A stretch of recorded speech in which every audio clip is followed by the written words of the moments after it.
Okay. I think we're back. Hopefully y'all can hear me okay. You'll probably want to refresh if you can hear me. Let me just put something in.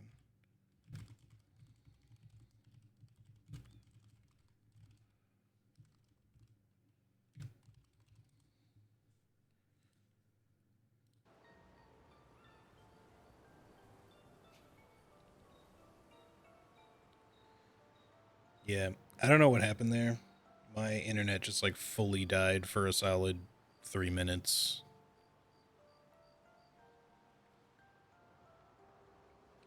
I don't know if the landscapers had anything to do with it. It doesn't seem likely because if they had damaged it, it would have probably just stayed off for good. Must have been a solar flare, yeah, maybe. Uh, it was probably just my ISP fucking something up. Maybe they had to switch something off and back on again. I don't know, but that was certainly down for a lot longer than I would have liked. But all right, we're here. Let's continue and hope that it doesn't happen again. No, of course you do. Sorry. I don't know why I asked that. That was stupid. I just wondered because you never mention him with me. My internet's been solid lately, you know, knock on wood, of course, aside from just that. Like, it just randomly died, but I haven't been dropping frames. I hope that doesn't start to happen again now that this, whatever this was, just occurred. It makes you sad.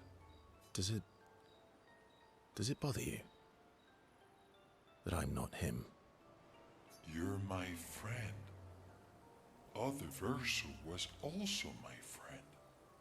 You are cousins. Same, but each different. Why would that bother me? Eskie, thank you. Good it, buddy. Mon ami. I don't know if you heard Cisco barking. He's like half asleep. Let's keep going on adventures forever.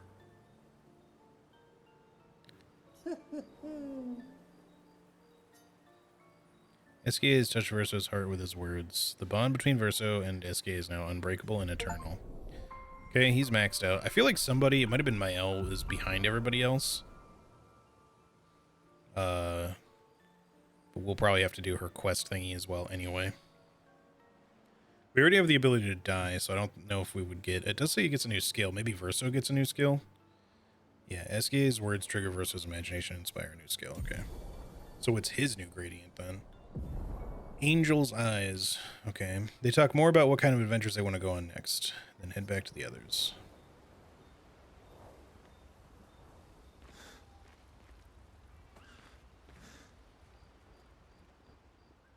Mael. I'm getting quite tired of people counting on me. Right. We just have to do her quest now. It's just that we maxed things out with... Actually, no, we haven't maxed out Minoko yet. So Minoko and Mael are the only two we have left. Then, that's fine.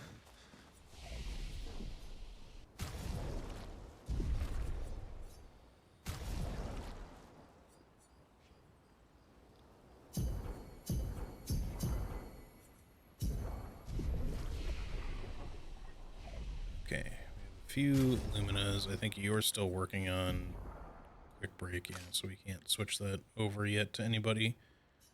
And then the other new one that we want to learn is Charging Mark, but we'll put that on Mael in place of Quick Break once she's learned it. Because I don't want to put this on somebody else. He needs Sniper to stay active. And I'll wait until we do that to spend more, or do stuff with Pictos. Alright. So now we have Mael's quest, but we also have Minoko's. Let's actually do Minoko's first, and then we'll do Mael's after that. But again, because these are like quests, they're usually not as hard as some of the other side content generally, so hopefully it won't be too bad. I also at some point have to fly into this giant eel thingy in the sky and see what kind of fight that's going to be, assuming that it actually lets me fight it by flying into it.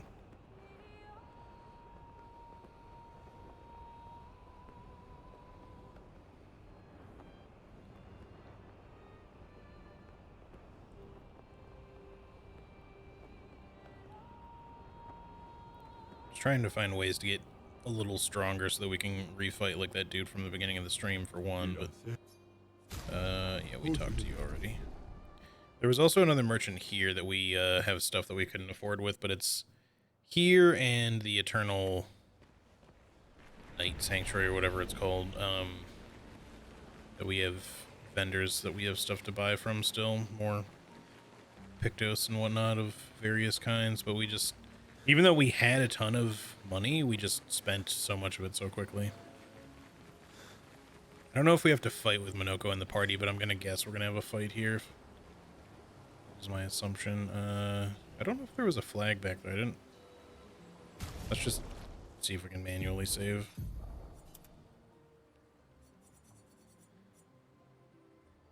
Ruler room at 26 is not bad.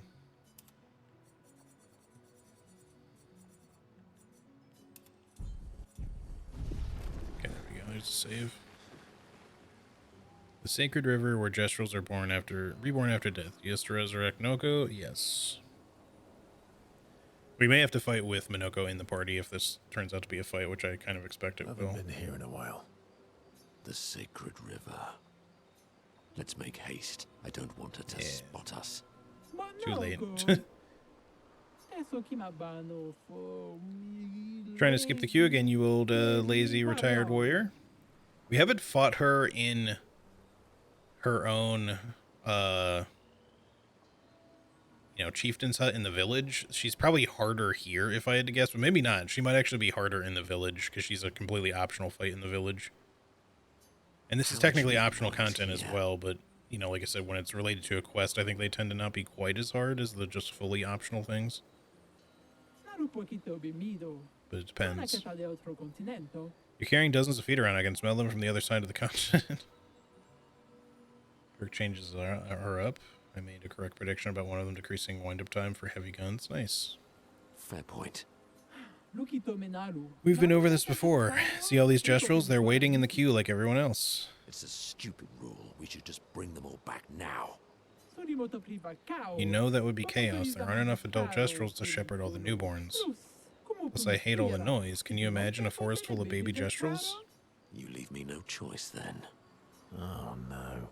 Think twice, Minoko. I have already thought about it thrice. Am I gonna have to fight as just Minoko? That's gonna be much harder. I demand a trial by combat. Do I have to participate? Please help me. For Noko, then. May you both survive this. So is it just the two of them? Yes, this is gonna be rough because he's not very well leveled. He has a good weapon at least, but... Hip, hip, hip, hip.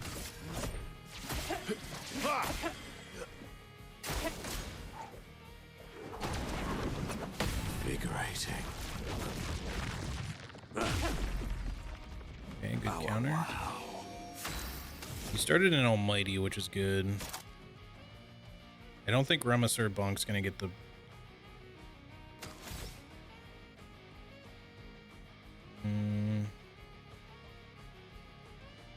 High break damage. Let's set you up for a break. Oops. That's what I'll have to do. My turn. Man, he didn't get to do Endbringer here, which fucking blows. Okay. Well, we could do like Perfect Break or something. We might as well just fucking attack you a bunch, I guess.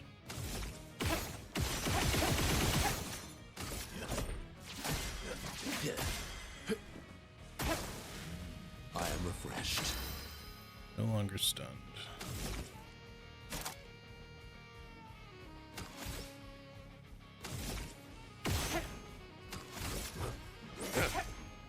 Good stuff.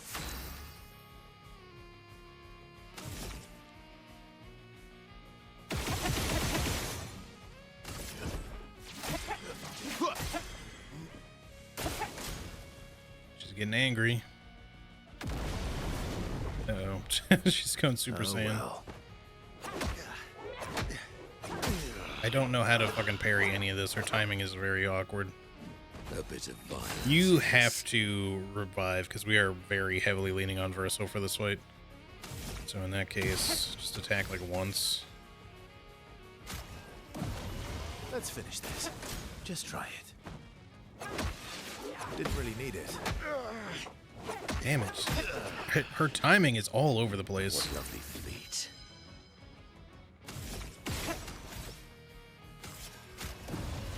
Try again. Okay, okay. Managed to get a turn here.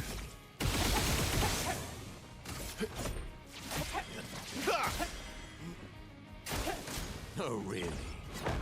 What? I jumped. He just didn't jump for some reason. That's lame.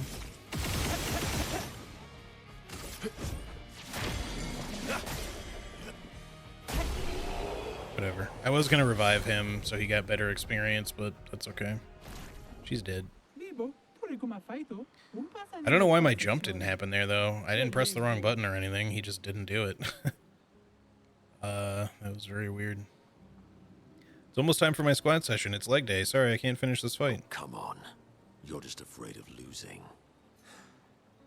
Minoko, please, shut up. You did entertain me, so I'll let it slide this time, Minoko. Go ahead, bring him back. I won't say thank you. Thank you. I fucking love Minoko. I just wish, like, his skill set was a little bit more straightforward, because I think he's good, but I just kind of prefer the others. Like, even though we're not using CL, I'd still rather pick CL. Oh, it's so good to hear your voice. Hey, Noko. How's my favorite merchant? Golgra? Gogra? Are you crying? I am not. Can we go home? Not yet, I'm afraid. We have a mission. Do you remember our expeditioner friends? No. They'll be happy to see you. They were very worried. Come, let's go back to camp. We found many treasures for you to trade. Let me take Noko to the village. It's always disoriented for the newly returned. Noko needs time to adjust. Noko, would you like to go back to the village? But I'm Noko's guardian. I know you want to keep Noko by your side, but it's safer there. You'll see Noko when we get back to the village.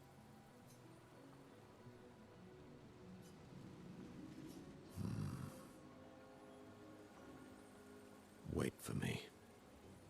I'll be back as soon as I can. Off we go then.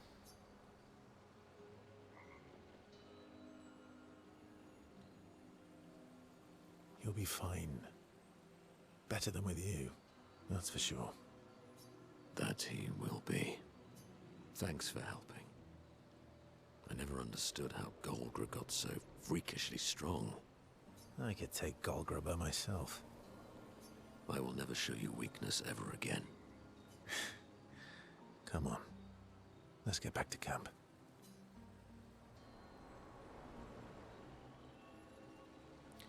Okay, so that one's done. Where are we sitting in? Okay, still don't really have that much in the way of money. But if we go back to camp, then we'll, which will probably immediately be put there, since that's kind of how it went for Luna as well. We can just talk to Minoko and get his quest finished and unlock his final gradient as well. I forgot to look at what everyone's gradients do, but I'll finish the quests first, I guess. At camp, Minoko sits by himself thinking.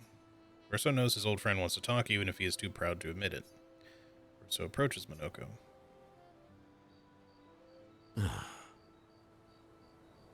You okay? At least Noko is safe and can begin readjusting. Every time he returns, he is slightly changed. I mourn the loss of who he was before, but he's still there. my old mentor. Thank you, my friend. Minoko seems about to cry. They've always been best friends, but Verso and Minoko's bond grows even stronger from their adventure. Okay, so he was one behind, so we still have to talk to him one more time. They spend a bit more time together. As Verso cheers Minoko up, they return to the others. Let's see if we can just talk to him now. So, You're really can't rely. Well, Verso approaches Minoko and knows exactly what Minoko is thinking. Noko always said that he didn't mind waiting in the queue. Why were you so adamant about bringing him back sooner? there was never supposed to be a queue. Verso wanted us to experience the excitement of new beginnings. He gave us the gift of the river. Why shouldn't we use it? Noko found me after the fracture. Noko raised me, taught me, protected me. It's my turn to protect him. That's how it works. He took care of me. Now I take care of him. Except I can't. Because of me. I know why you're doing this. And I know how it might end. I'm not gambling on tomorrow. Minoko. Why help me then, if... For Verso. And for you. My friend. Verso gave us many new beginnings. He would have wanted a new beginning for you too. You deserve a new beginning. If you want one.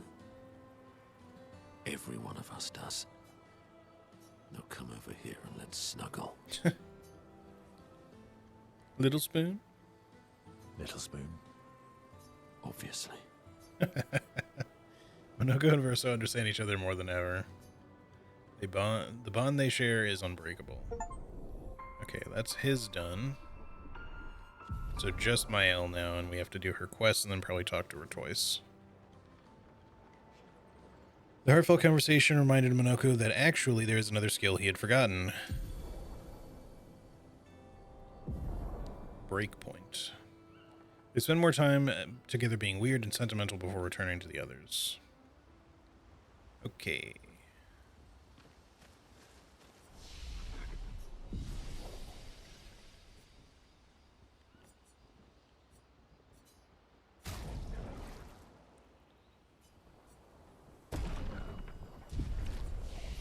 Up her weapon once.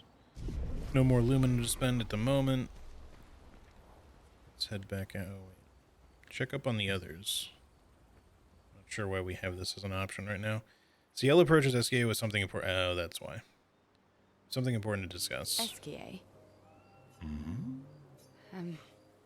Are you troubled, mon ami? When we first met, what did you mean by my terrible swimmer friend? I didn't say that. I remember it quite clearly. Oh, you mean the second time we met? What? In the caves, yeah? Sorry, I'm quite lost. Oh, yeah. Me too. It's fun. What do you mean by second time? First means number one. Second means number two. Yes, I understand that. So, was I swimming the first time we met? Yes, you were. Before you stopped swimming in the middle of the ocean. That's dangerous. It was you. You saved me. Back then. Wait, but how? I heard your tears. From so far away? I heard you, so I came. Ah, I see.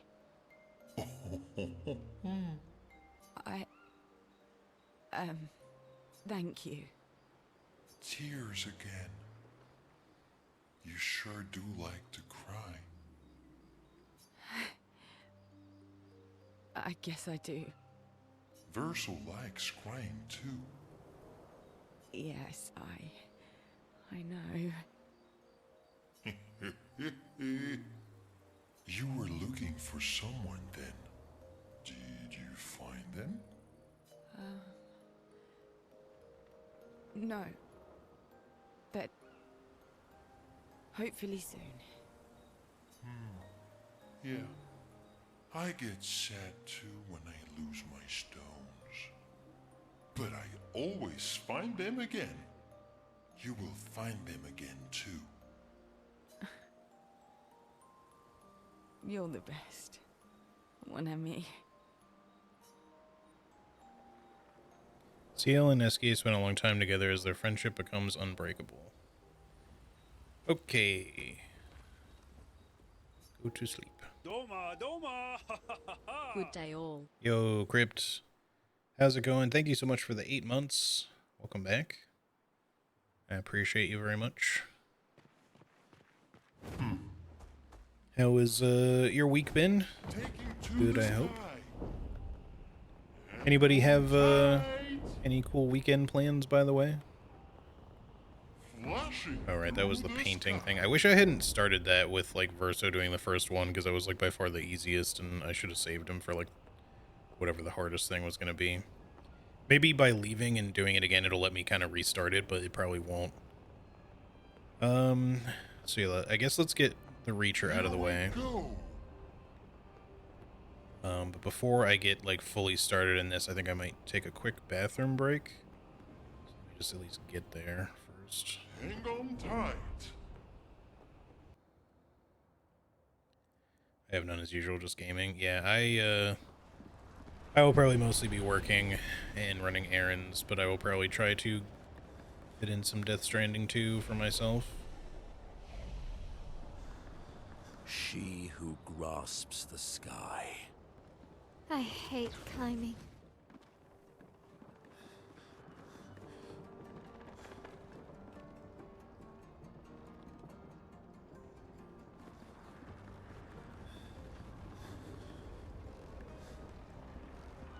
Exactly is the big axe in here? I guess it must be like, I don't know, maybe it's on the other side of some of the shit. No plans on Saturday for the first time in months? Gotcha. I hope that you can just be pretty chill about it then. Death Stranding 2 does sound pretty good. Have you picked up the game for yourself, Karate? I don't remember if you said if you played the first one or not, but I kind of feel like I have a feeling you did. Some kind of weird green thing over there, but I guess this is the main thing. An advantage. Lumina. Sometimes I wish those Lumina would just more frequently anyway, like drop in bundles instead of just one at a time.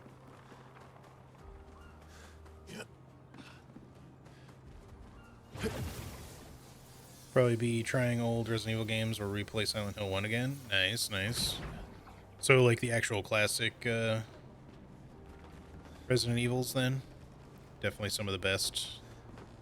Really the first two are as far as any of the old ones are concerned, at least the first two are kind of the best ones in my opinion. 2 really is my favorite, just because I think it kind of fixes some of the sort of janky aspects of 1, and it's got better voice acting and all that kind of stuff. Like, not that the voice actors did a bad job in the first one, but voice acting in video games back then was still sort of new.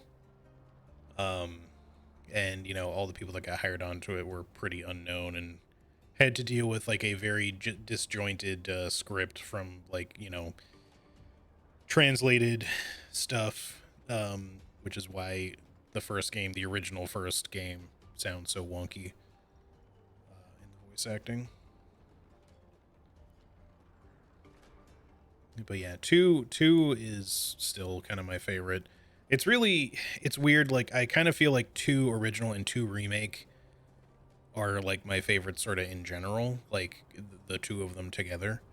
Although I do obviously have a soft spot for Resident Evil 4, also original and remake. I think the remake maybe isn't quite as charming as the original, because the original is very campy, but the remake brings a lot of like really nice things to the table, I think. A lot that I think people overlook when they say that it's bad, or like that one guy who said that it was like a soulless cash grab, which I think is complete bullshit because it's definitely not soulless. It's quite good actually. It just doesn't. It's trying to be more serious is the thing compared to the original one, and because that was sort of the vibe. By the way, I don't know how much anyone has looked into the new RE9, but they had said, I mean, it was already confirmed a while back that Grace is the new character. The new character that they've introduced, Grace, is going to be the main character of this new game. And the reason they didn't choose Leon, because originally he was the choice they were gonna go with, like another Leon title, is because they wanted this game to be very horror focused, kind of like RE7, but maybe even more so, like just very. There's still action bits to it, I guess, and they'll let you do switch between first and third person, which I think is great. But they wanted to be very, very horror focused for the overall playthrough, and not specifically like too actiony. And I guess because Leon is very battle hardened and trained and stuff, they just sort of figured it would not make sense for him to be in a horror, like a like deep horror setting, because it would seem, for when they wanted the character to kind of reflect like as an audience surrogate sort of thing, but someone who would be scared in that situation, it just doesn't make sense to put Leon in that situation and expect him to be scared because he's dealt with all this kind of shit before. So every little like minor jump scare that should bother someone like Grace, who has never dealt with something like this before, would just kind of wash over Leon because like he's been through it all. On top of the fact that Leon would be 51 apparently, which makes sense because I was pretty sure he was 20 in the original RE2, and this game is supposed to take place 30 years later, which means it's actually slightly in the future. I thought it was going to be present day, but that means it should be 2028, I think, is when RE9 takes place. I'm not really into RE4, 5, or 6. That's fair. Like, if you're not into the action horror versions, especially 5 and 6, because they really lean into that shit. 6, I totally get why people don't really like, although it is kind of a fun co-op game. It's just not very good single player, in my opinion.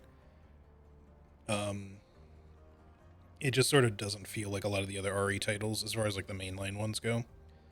5 is enjoyable, but for different reasons, and again, it's still better as a co-op game, I think. 4 is just good because it was like the first one to really do things different, and it's not really survival horror, but it's still just a fun, campy good time, I think. But obviously it's not everyone's cup of tea. Anyway, give me 1 minute, y'all. I'm gonna quickly run to the restroom, and then we will do the rest of this area. So yeah, quick BRB.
Alrighty, I am back. Sorry for the wait.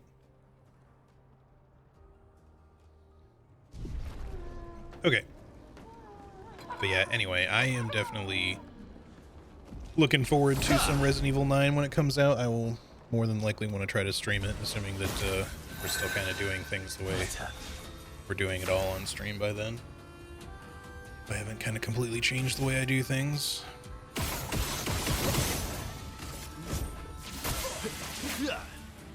Let's keep going.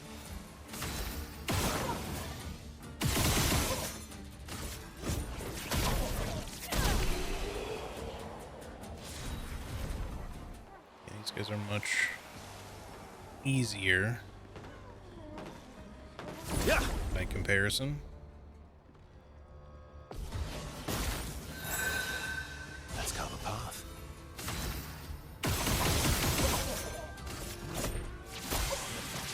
Another thing I would love would be to have enough Lumina to give everybody like all the energizing start and extra AP shit.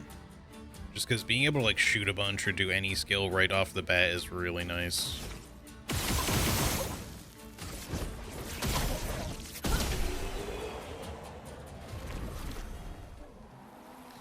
Okay, finally quick break is learned. That's huge. Let's quickly change that to charging mark. So her speed will go down a little bit, I think. Barely at all, and she only loses 1% crit, so that is no big deal. But then we can also put quick break on because it only costs 3, so that everybody has it. Where is it at here? There it is. So anytime one of these people breaks somebody, they get to play an extra turn immediately, which I think is pretty big. Capitalize on that extra damage while they're stunned and shit like that. Especially since so many enemies like immediately remove their stun after they have been stunned for 1 turn.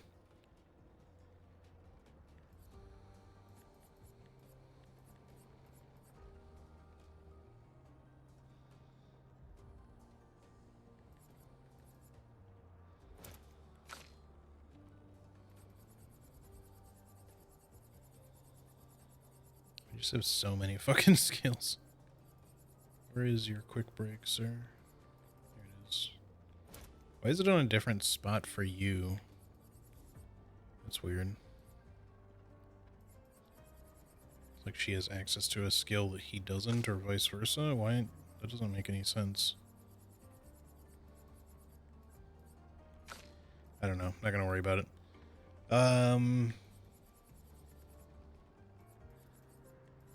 Charging tint.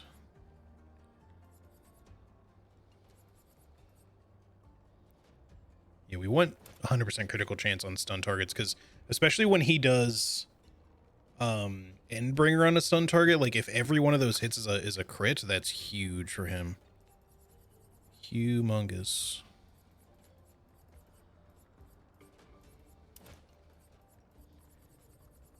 And I don't think you can quite afford it, but you have critical break on, or no, it's critical stun, not critical break. We just need to get rid of like something potentially to give it to you. Do you have any like ones that we don't care about? Don't necessarily want to get rid of Solo Fighter. It's still useful. Maybe just for the moment, get rid of Charging Tint and put it on critical stun. Okay.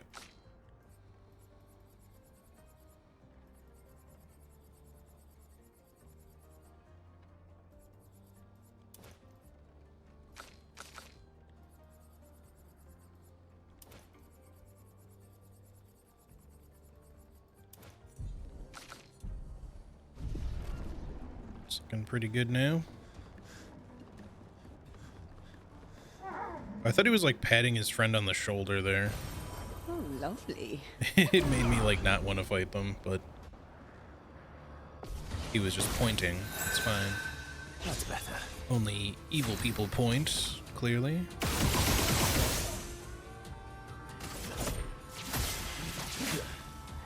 Okay, good.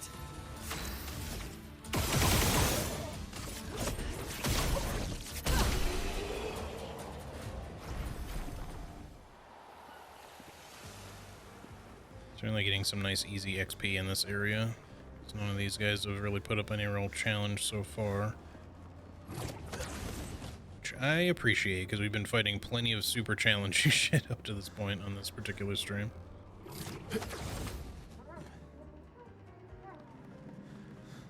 I'm sure there will be plenty of hard things when we get further up, or at least something difficult.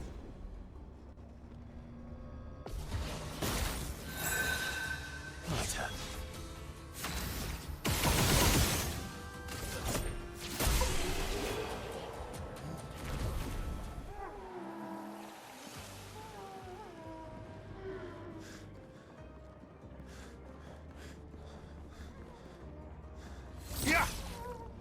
Are they trying to fix things or break things?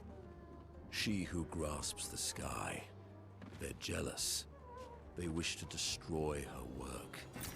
Pull her back to the ground. Is this part of the parable? Bro's fucking impaled with a nail. Everything is. Right, yeah.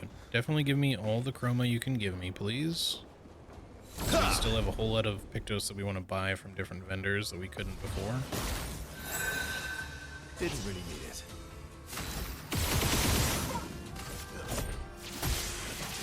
We obviously do get The some, storm is coming.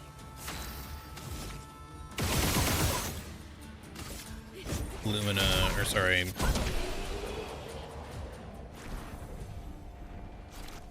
chroma, that's the word that I've been meaning to say. Useful. Draining Cleanse. Consume 1 AP to prevent status effects application if possible.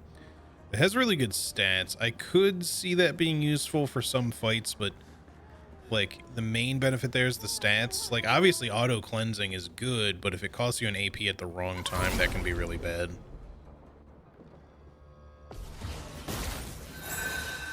That's better.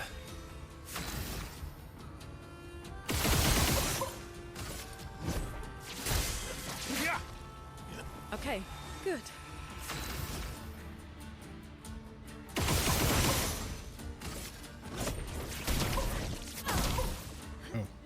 That's better.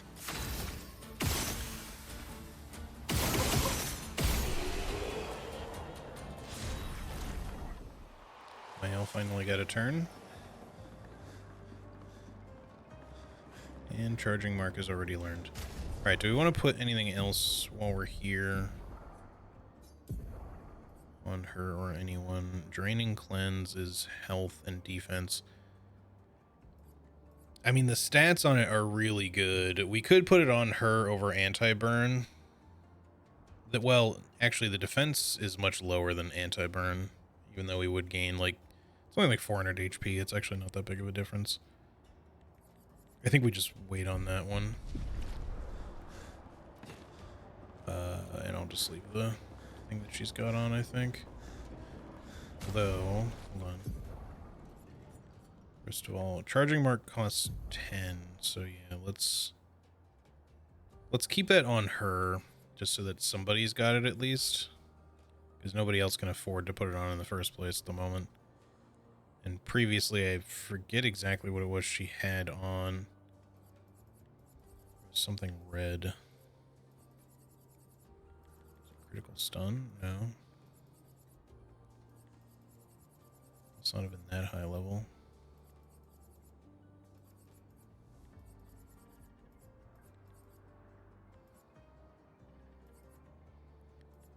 Maybe it wasn't a red one? I thought it was, but it was something with much better speed. Maybe it was a green, actually, and I just thought it was red for some reason.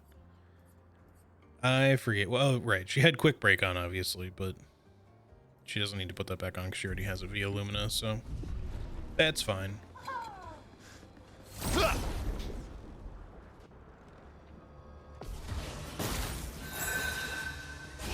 Didn't really need it.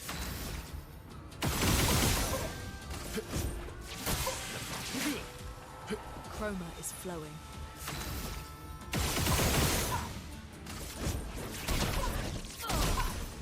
Sometimes she's wanting to low roll her damage for some reason. I'm not really sure why. It's not like she has like roulette on or anything. She just be I don't think they were always crits either, but sometimes she's like hitting for quite a bit less damage than I expect. Because she usually just will get a kill there when she just shoots a bunch and does that, but then sometimes it's only like 8,000 something.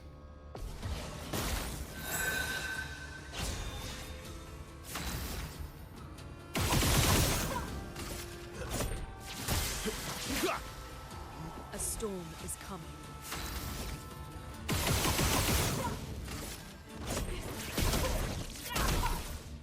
Good. That's better.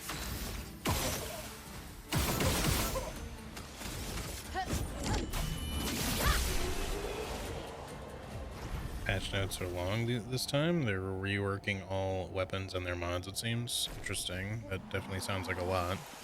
Like just balance tweaks? Oh. I don't know how there ended up being an extra guy here, but whatever. Doesn't really bother me. That's better.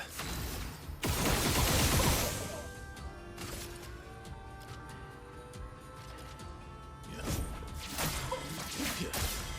you can actually straight up get a kill that way.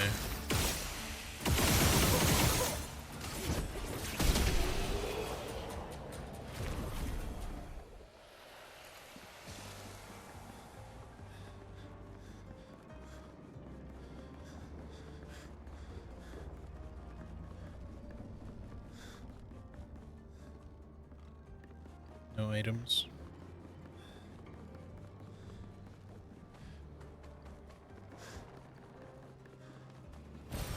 Great. More Lumina, always welcome. Can never have enough. We can't sneak under here, can we? Nope. Looks like we're heading up on the balloon.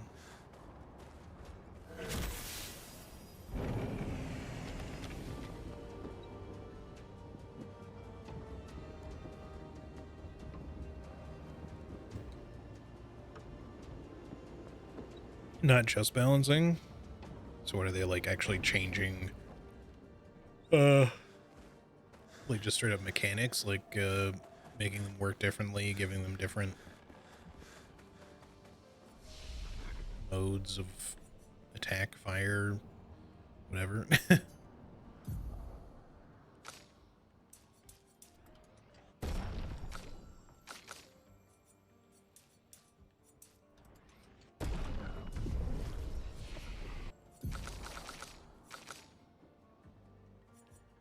I can start looking at these. End Slice deals extreme single target physical damage, 1 hit. Damage is increased for each foretell consumed since the beginning of battle. Interesting. She has Skybreak. Deals extreme damage to all enemies. 1 hit. Element depends on which stains Luna has the most. Can break. Okay. Angel Eyes. Deals extreme physical damage, 8 hits. Gain 1 additional perfection per hit. Applies Aureole to Verso, reviving him if he dies. Ooh, that's super nice, actually.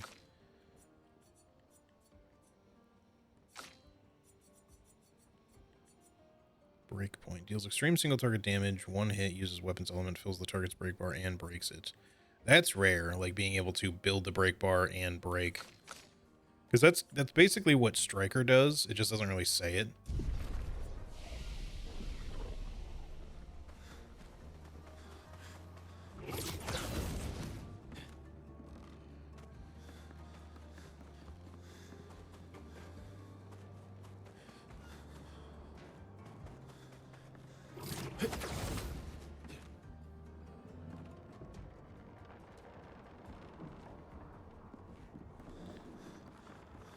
They're reworking how different types of weapons behave in different conditions, what different weapon upgrades do, and things like that.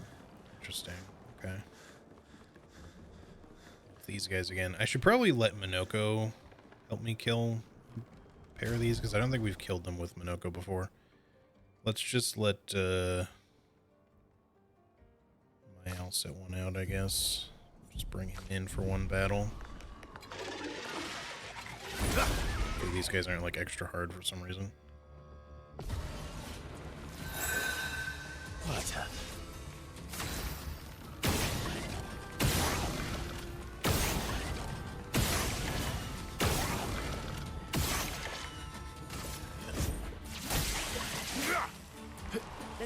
going.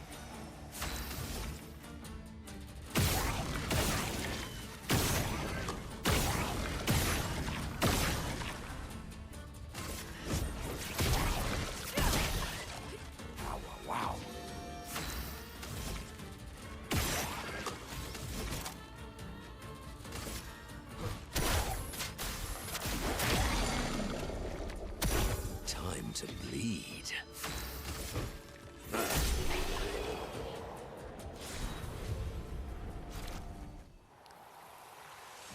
Chassier's fruit. This fruit allows Monoko to learn a new skill. That's what we wanted. Okay. What skill did he learn? It would help if I ever, like, I guess a Chassier's stabs. I should really, like, reconfigure what skills he has the next time we need to, like, use him in a combat, because I haven't really been paying attention to him at all.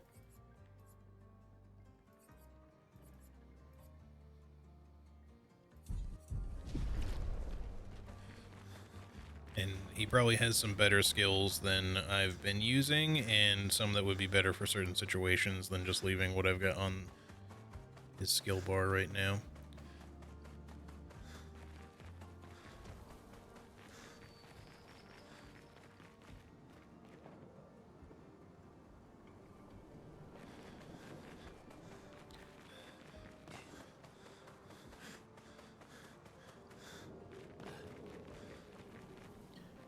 That's parkour.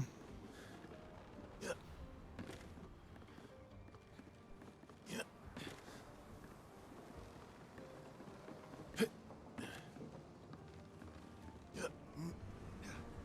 that wasn't too hard.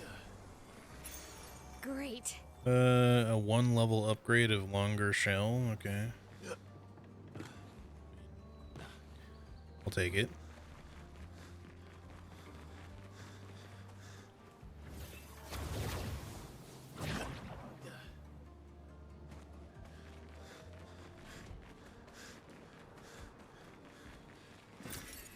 Nice. These are just like some grass floating in the air there.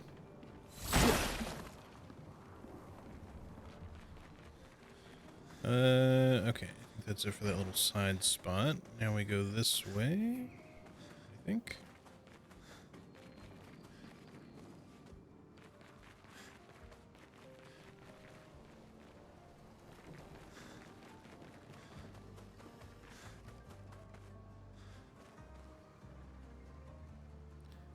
So all this stuff that kind of like blends into this area. I'm trying to like... That is a really big axe, by the way. I'm trying to pay close attention so I don't miss any like lootables here. Hello? I mean, obviously we want to take the balloon, but this should probably lead to some loot or something.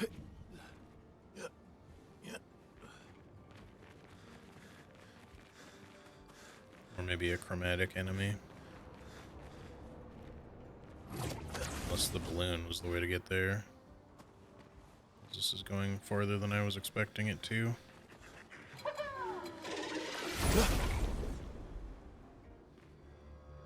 They're adding recoil differences depending on the ammo types of different weapon receivers. I don't think that was a thing. Yeah, probably not.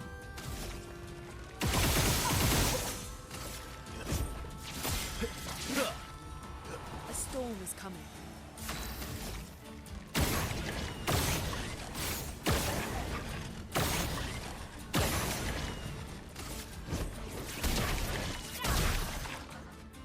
That's better.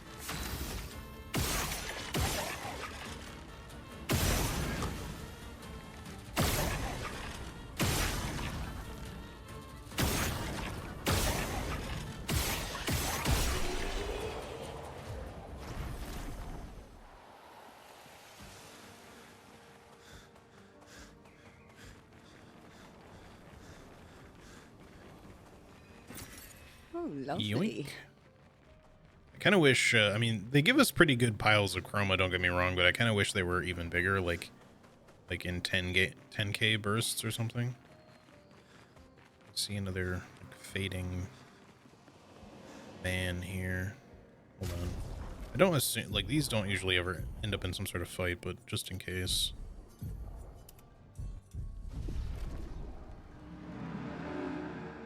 I still assume the Fading Man is echoes of Renoir, but maybe not. Which is worse, to die or to be the one who survives? To grieve or to be grieved? To be the one who survives, I guess.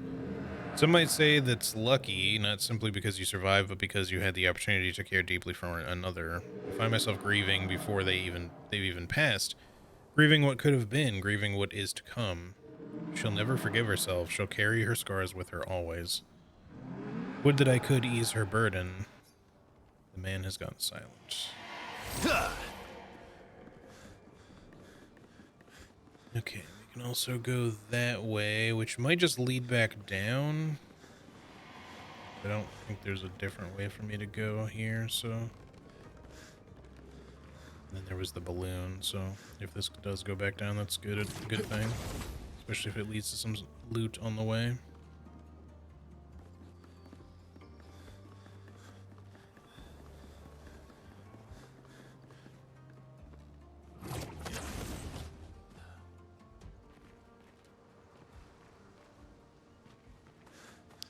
This is kind of going in a different direction, though. I feel like the balloon was where we needed to go. Let's see.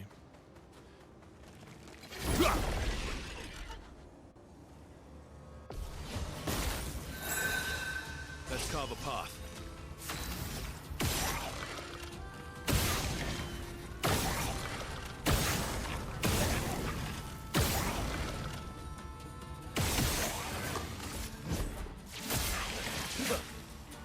Let us stain them.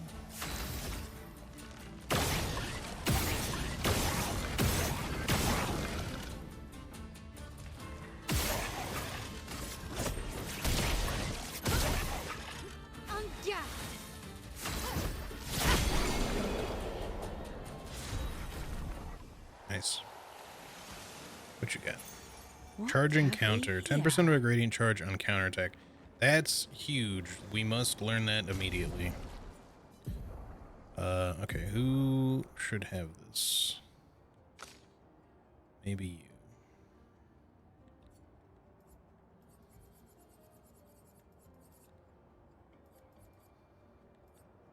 Charging counter. Health and defense. We would lose health and defense if we put this on her, but it's the most likely to go on her probably over anti-burn. Let's just see what you have, though. You would lose a little less health and defense. Hold on. We could put it on over warming up instead. Like, then you just gain health and defense. Like, only a little bit of health. But the thing is, warming up is kind of good for her. She doesn't need it. I actually need to put that on more people. It costs 15, though, is the only thing. Longer shell you don't really need is the thing, though. So I feel like we just get rid of that one. It's the exact same stats, so you actually don't lose anything except for the slightly longer, or like 2 extra turns of shell, which we don't really need. So yeah, we'll put charging counter on her then. And then once it's learned... Hold on, what does it cost? 10? Okay, not cheap, but, you know, manageable at least. So did we just dead end then? I think we just have to go back, so maybe it was good that we didn't take the balloon then. It's kind of a long way to get here, but it does end in an item at least. A good one with that. Oh wait, there's a path here.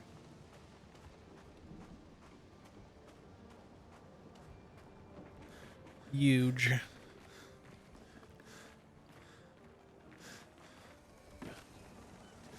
Another one. What Charging have attack. we 50% here? on base. Okay. Even also fucking sick.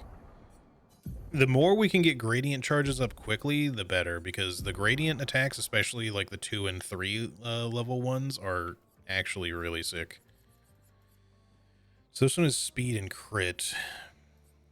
I need to put it on somebody. Probably it's going to have to be her.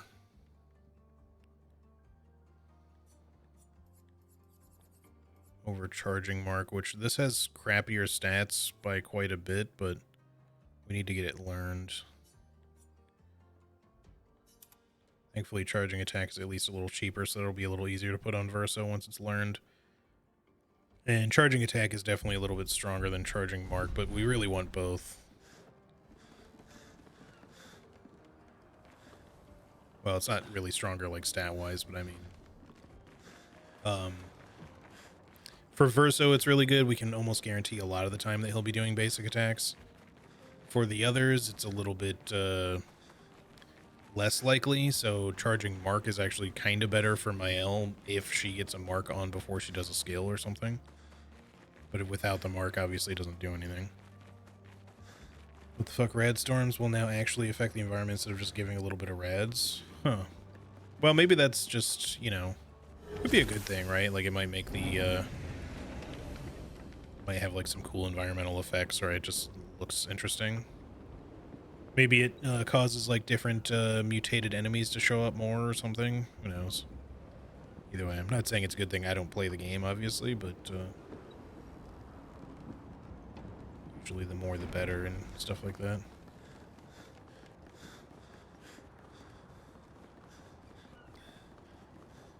I like that change. I was just surprised. Yeah, I gotcha.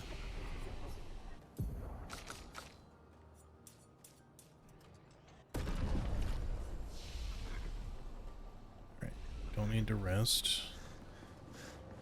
Although it wouldn't hurt for me to go back and kill some very basic enemies before we go fighting like an axe in here. Did that Nevron just kick a different Nevron off the tower? Certainly looked like it. It looks that way.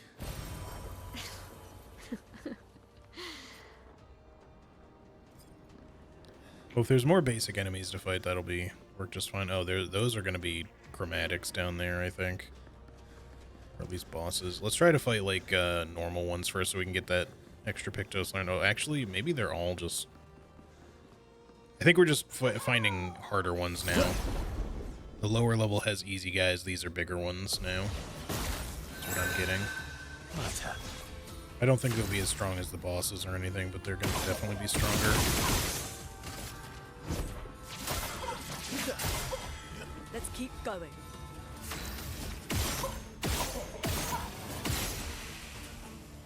Okay, let's get your Terraquake going, I guess. That's better.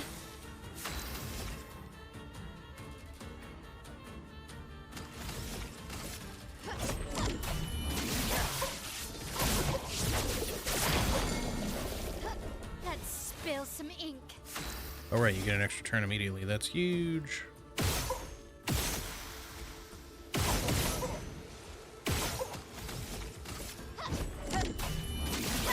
Now, even though she's going to get another break here, well, he's dead anyway, but even though she would have gotten another break there, I don't think she would have gotten to play another time, because usually any of those ones that say that you get an extra turn, it only counts once, even if you would meet the criteria twice.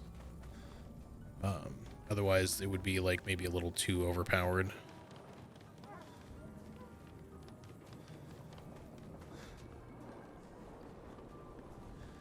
Well, since those guys down below are probably just normal enemies, then save in progress. All right, let's go back and fight the ones below near the door. Parkour master. Really made that jump. Not that I needed to make that jump, but I wanted to anyway. I kind of want to just jump down here. I hear a Patank too. Oh, there he is. I want to go into the manor. This should be the last manor door too. I was saying that there should just be one, I think. At least I think it's the last one.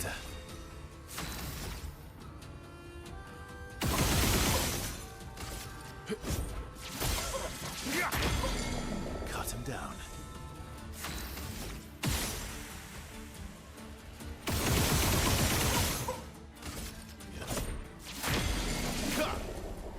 Okay.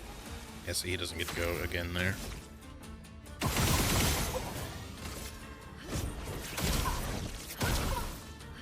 Finesse and grace.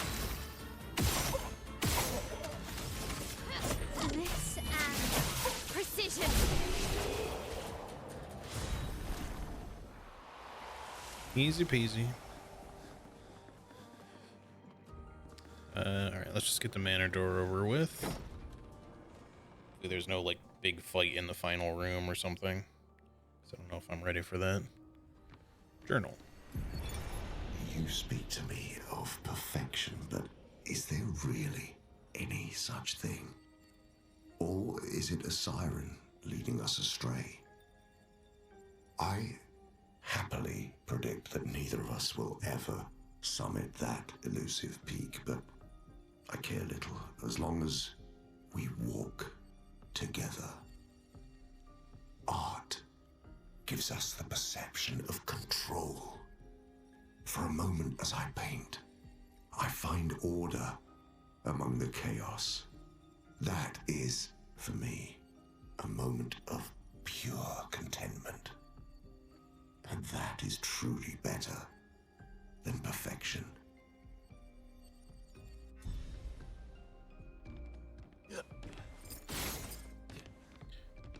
Okay. I like all the little miniatures. Like, I wonder if these are actually, like, sculptures that they made, you know, since they're all artists. Like this whole family.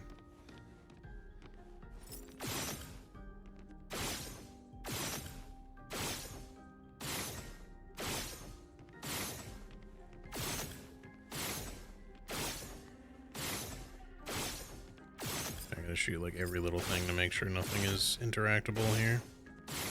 Doesn't seem like it.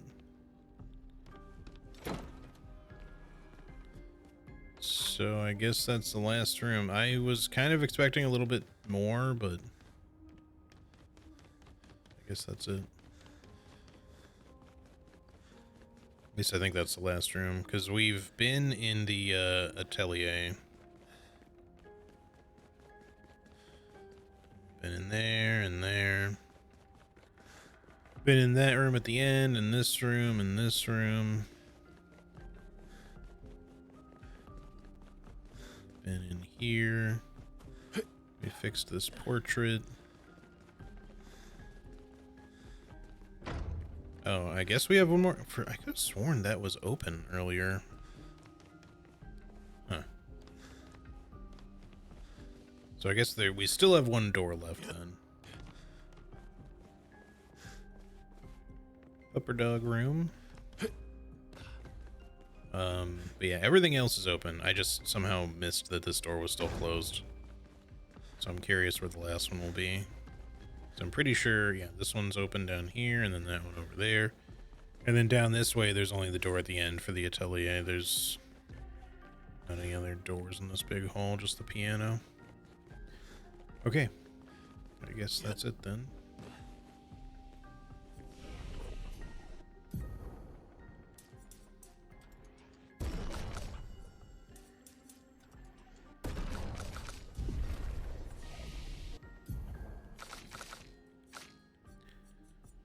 Really level up some more shit for her.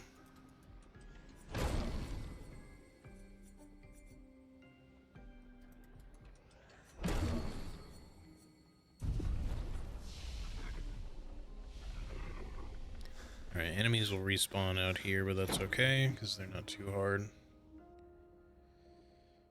They're also rebalancing enemies, still a lot left to read. Which definitely sounds like a major patch then.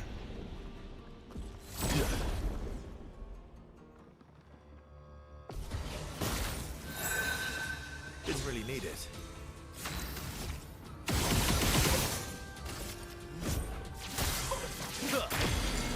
Cut him down. Nice. I like that even though he died, he still broke, so that that gave us an extra turn anyway. Let's see if an Endbringer will just kill one of these guys. Sure does. Good. Makes better use of his extra turn.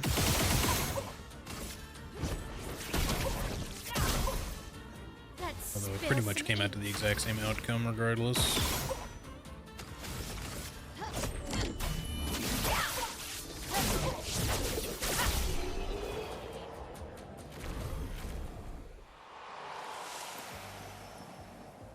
I think one more combat we'll get that other Pictos learned, and then we got to figure out where your pedestal is. Let's go ahead and kill these guys. I would have lived.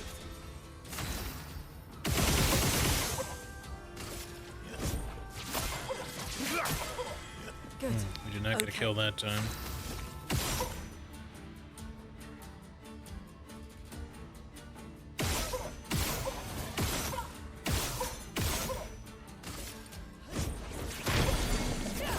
Doing that so she gets an extra turn and lots of AP.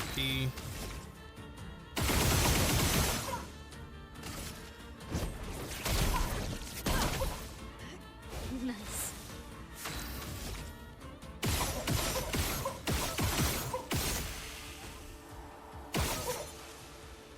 I think he's actually going to get to go. Maybe not. Nope, he's still got to go. Oh, I actually parried that too early. I haven't missed that parry in forever. That's better.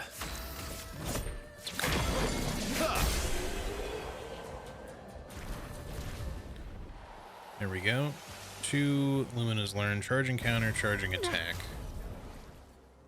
So for you, sir, charging attack is 7. So we need to get rid of something that costs 5, maybe. Just temporarily.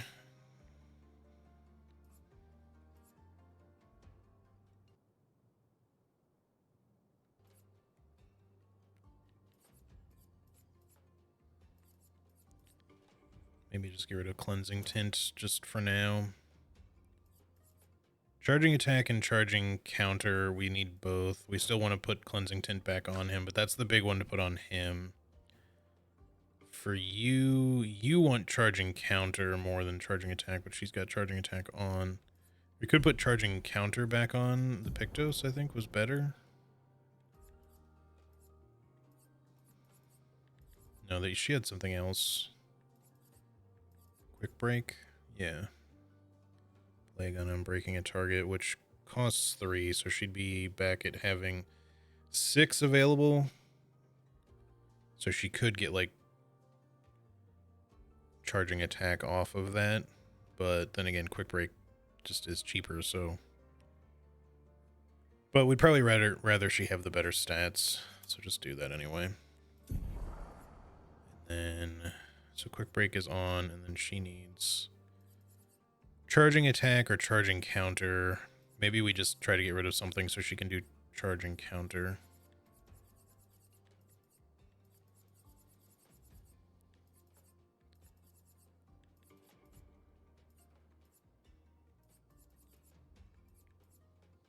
What would that be?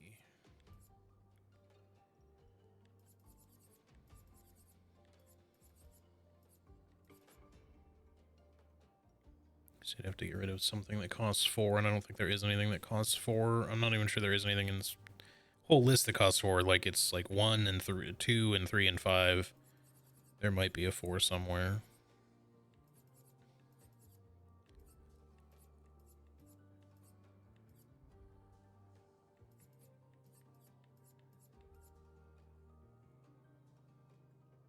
You don't necessarily need weakness gain, but then what 1 would you get rid of? There's nothing really great to get rid of here. Maybe we just wait on hers and get, maybe we should just switch it back so that she still has, at least, automatically. She'll have less speed and a little bit less crit, but if we do it the other way, like we had with charging attack, that way she has it and she can afford quick break. So she doesn't really lose anything there except for the speed for the most part, which sucks, but it's not that big of a deal. And then you, it's probably just going to be difficult to get that on you, I think. Charging counter, we could probably just leave on you, I think. I forget what the other one was that we had on her at this point.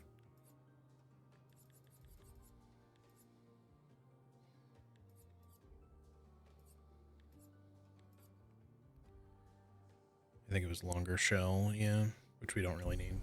So we'll just leave it at that for now until we get some more Lumina. But at least Verso has the charging attack that'll help build up the gradient bar on himself pretty easily, and charging counter is on. Well, Oh yeah, yeah. or wait, is she just also charging attack? Yeah. So they both have charging attack. I'd rather she had charging counter, but the problem is, well, whatever. That's at least on Luna, so that's Well. still something. It's just that Mael is less likely to do base attacks. But that is okay. All right, let's see if we can get this Patank where he needs to go. I see an item up there that we're gonna want to get later. Anything over here? Yes. Good Hell yeah. stuff. Exactly what we need right now. There were perks that took up a lot of perk card space that just flat out increasing the damage of the weapon type. They've been reworking those cards to have other effects in different batches. Okay. Cool. Alright, so he's there, and your pedestal is over here? Way over this way? Yeah, all the way back there. Gonna be a little bit of a effort to get him there, I think, but we'll see where he tries to go. Maybe it won't be that hard.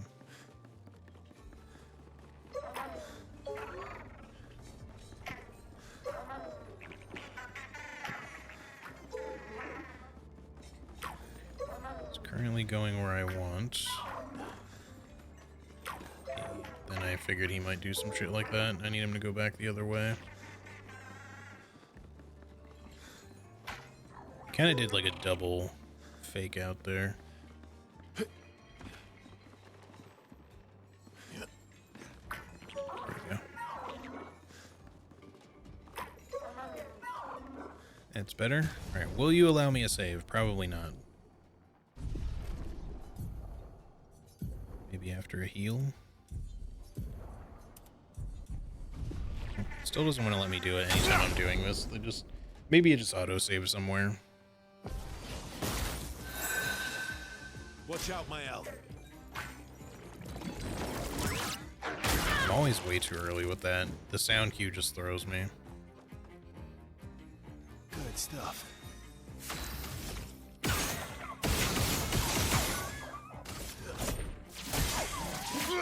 So what's really cool about this is that because he has combo attack, he gets 30% of a gradient charge every time he does a basic attack instead of just 15, which is huge. That's why I want it on like everybody, but we need combo attack on everybody too. Currently Luna has it, but I don't think Mael does. Finesse and precision.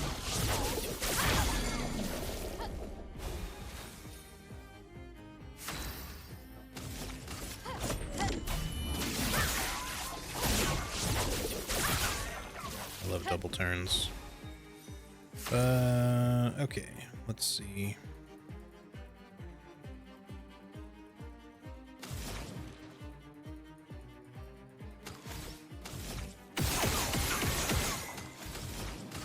Thunder. She doesn't really have a lot of great options for that You're there. outmatched.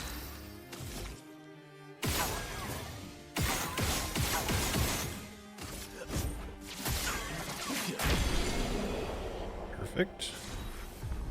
Alright, the goods are a little bit less good in terms of upgrade stuff, but we still got 5 Lumina, so that's still Pog. Alright, so we need to make our way back up. I think that's everything down here. We need to make sure we try to get that item that's on that platform there.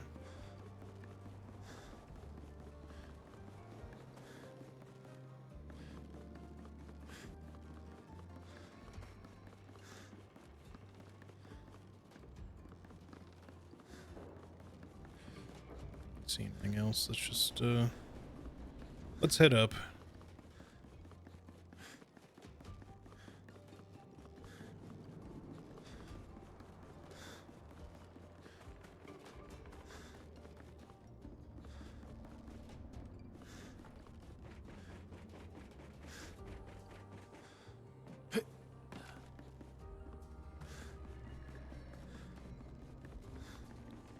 Okay, so let's see. From there, we need to make it all the way up there before we can come down to that item.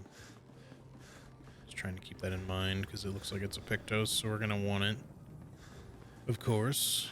I guess we could rest just to get heals and stuff back. Not that we used a lot, but Urso's hurt and we did use one of our elixirs, so maybe he wasn't still hurt. I just thought he was.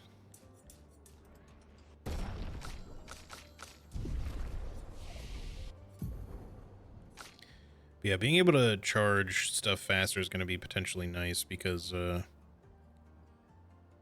guess just go ahead and learn that for the hell of it.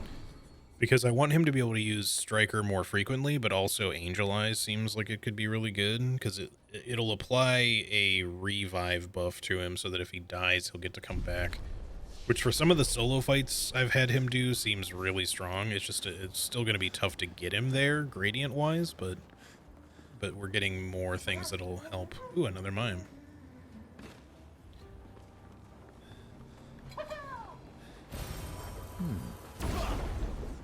Is this going to be a mime for my L finally? Because I feel like she's still the only one who doesn't really have it. It's probably just a hairstyle. I would have lived. This one has like really long hair.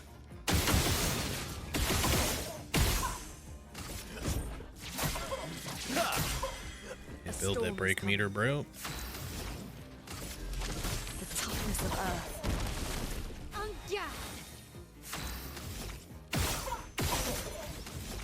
You're screwed. Finesse and precision. On guard.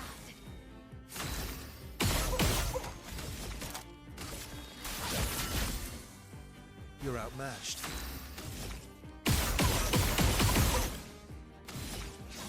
Hello.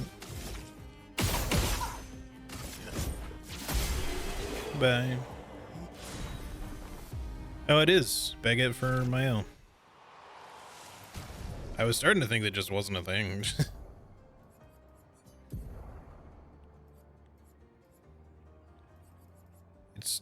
Yeah, it's basically her Lumiere outfit, but she actually has the baguette on the back.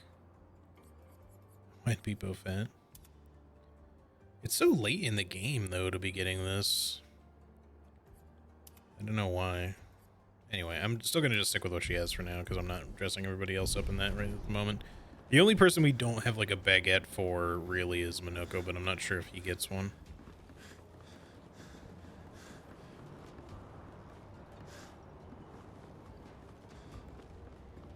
I mean, you could still definitely probably fit a beret on his head and a baguette on his back, but his overall appearance would have to be a bit different from the rest.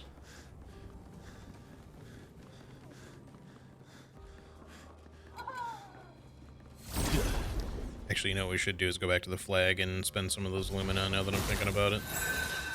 So we can get some of that shit right now.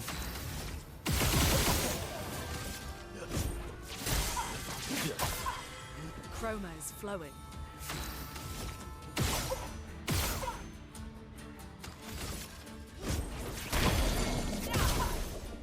Okay.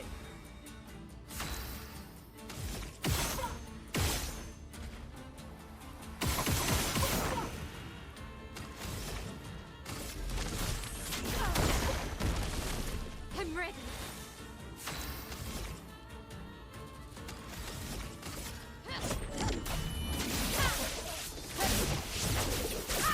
She's not going to get to go again because he didn't break. Watch out, Mael. I don't know why I'm fucking up that parry now. I've consistently parried that attack like forever, but can't seem to get the timing right now.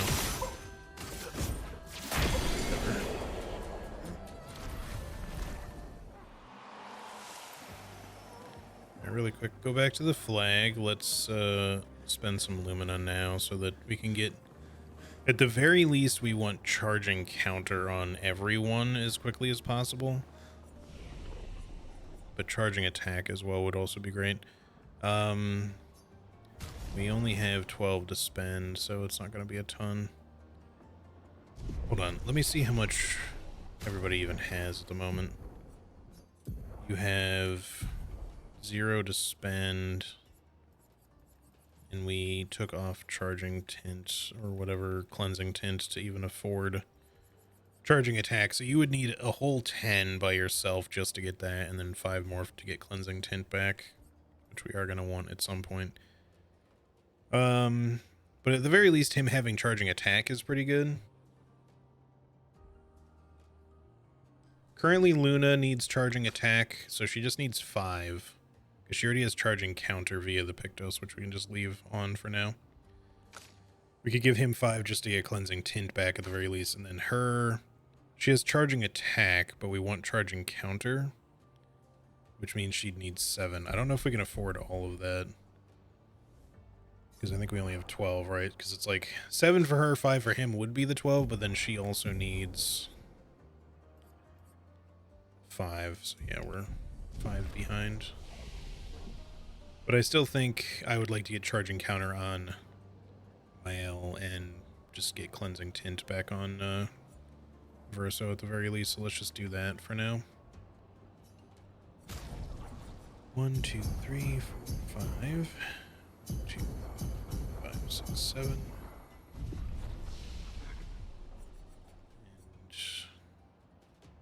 I'm not gonna rest.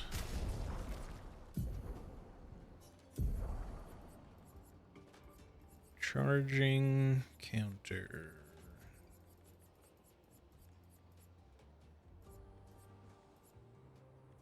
I mean, we want charging mark on her too. Maybe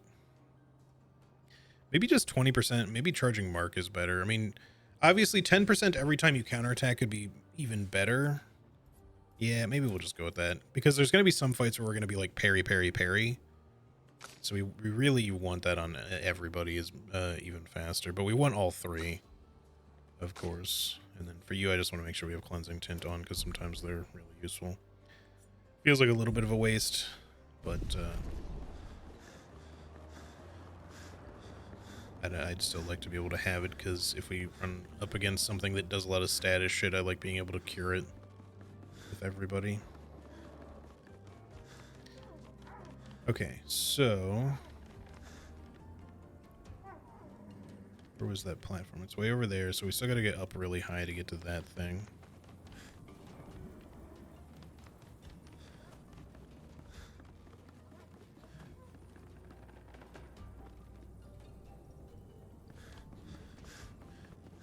Just taking my time to make sure I'm not like missing anything. The navigation of this place is not difficult necessarily, but it is a little interesting.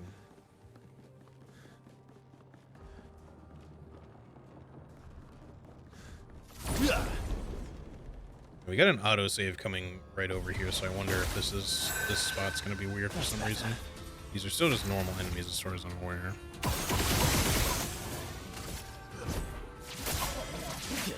Nice. Let's do it again. End of the line. End brung.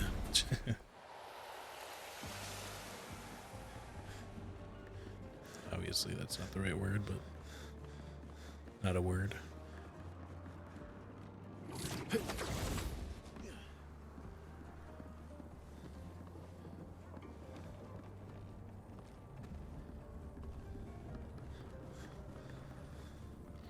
Fly has found its way into my home. They're so annoying.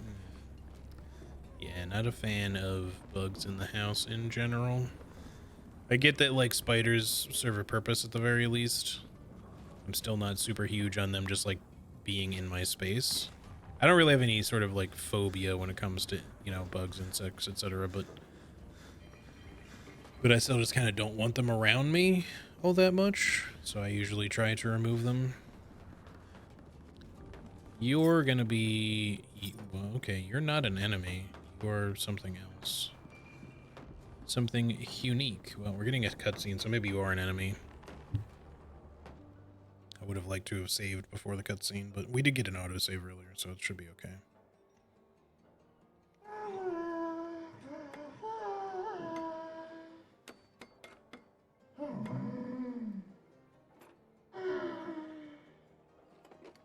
Spiders leave a bug eye allowance silence because they kill other bugs. Yeah. I don't mind them being like in certain spaces potentially, but I just don't want them in like wherever I'm commonly chilling. I'm not a fan of cobwebs, especially when they like put them at like face level and then you just like walk into a random fucking silk strand.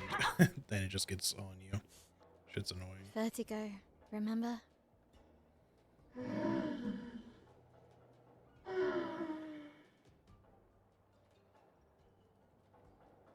Maybe he's not His an enemy then. intentions are good, I know, but his methods... Your father? I'm the youngest, which makes Especially in the everything bathroom. worse.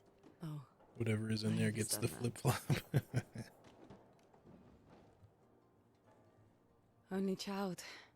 Yeah, Claire's the oldest.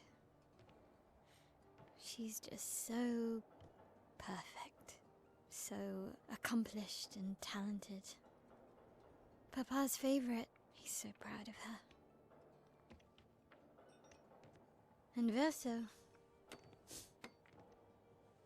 Verso could always make Papa laugh.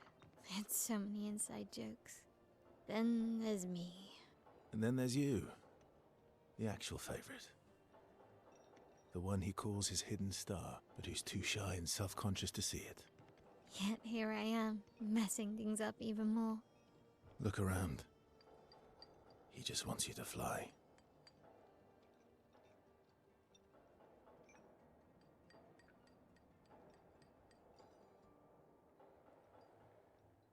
Luckily, the regular house spiders don't make webs. Yeah. Only some do. This repellent is different from the rest. It does not sabotage its builds. It builds.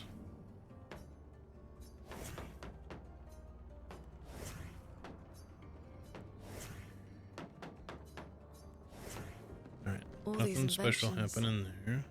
Gustav would have loved to see this. Yeah, we gotta think about bring old good old Gussie boy back at some point, you know, with your painter's powers. I feel like it should be possible if it's supposedly possible to bring Pierre back, who did not die to Neverons, he died to an accident, all that kind of stuff. Speaking of which, ow, rough way to go. I feel like, you know, you should be able to bring Gustav back as well. I'm sure she's probably a little hesitant to just immediately do it, but you'd think maybe she'd want to. But I still think that might end up happening at some point in the story. My curiosity is more, will Verso end up kind of trading himself away to bring Gustav back at some point? Because they're kind of like the same guy in terms of their mechanics anyway. I mean, Verso definitely is different, but they have a lot of overlap is all.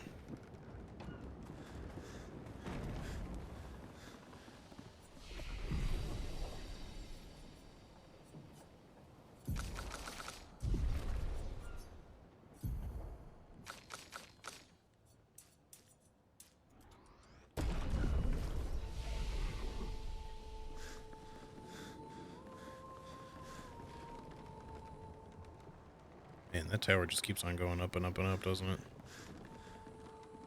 So that's kind of the point. Wait, I didn't go down to that one platform. I just remembered. Hold on. I gotta go back.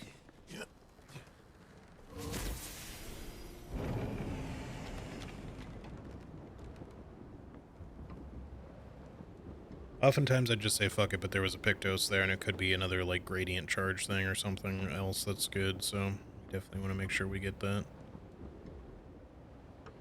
Hopefully it's nothing lame.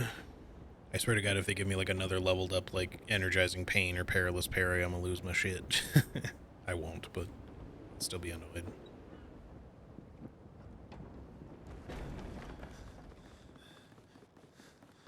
Let's see.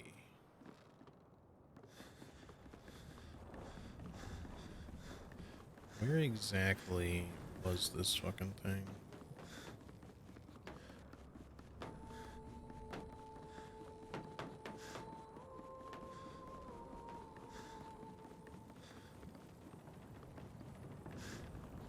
Feels like it's got to be on this level somewhere. Or just up near the top somewhere. I could just get a we'll look at the area again.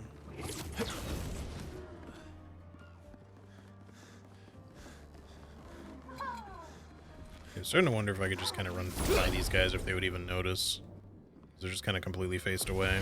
But they do, enemies do hear in this game. Like if you run up on them.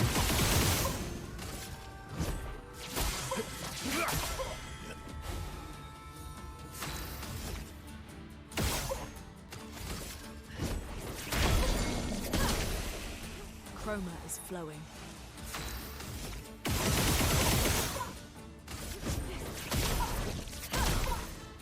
I'm ready. Finesse and precision.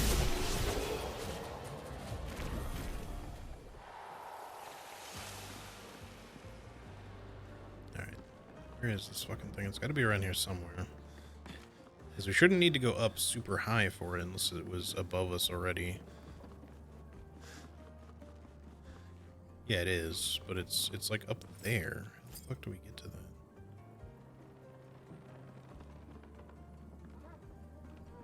I don't think we're meant to get to it from there somehow. I think we're supposed to come down. Because there's like a grapple point over there too. It just seems like, I don't think it's something that we're supposed to get from the next area. I mean, it could be, but the balloon takes us really high up, like well beyond all this stuff. Is there like a grapple that I'm missing somewhere, maybe?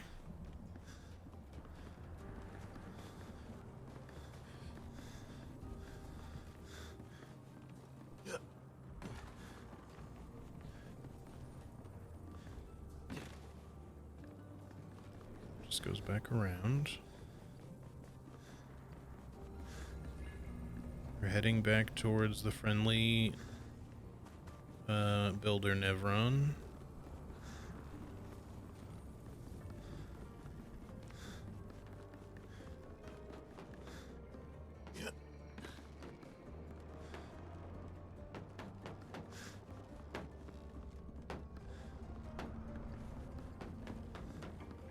Trying to see if there's like a little hidden space somewhere that I neglected to look at.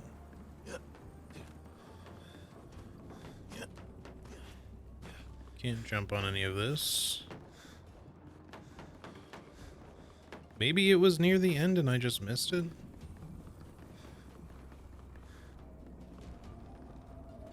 I just genuinely am not really seeing much.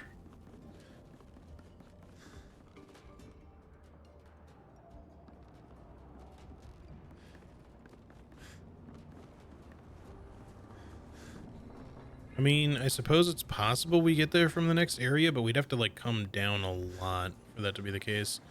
But we do have a flag we can quick travel back here to if we need to, I guess. Because I don't really see any other way.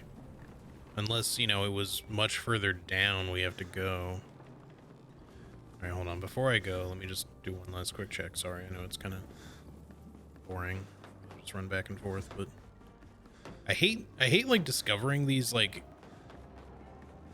items sometimes like this. There's only been like a couple of levels, but like there's just these occasions where there'll be like something that you just can't figure out how to get to, and there just seems to be no real way to get there. And I'm sure there is a way to get there. I doubt it was just a complete developer oversight, you know, and like they just forgot to make a path to this one thing, because that just seems like completely unlikely. But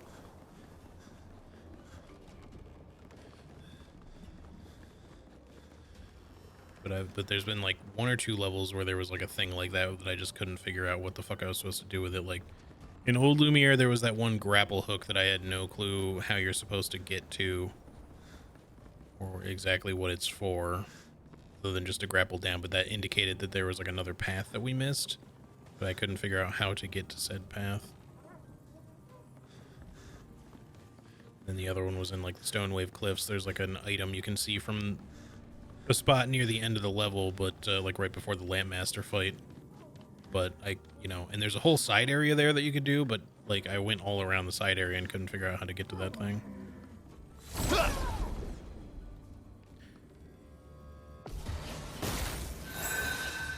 Let's carve a path.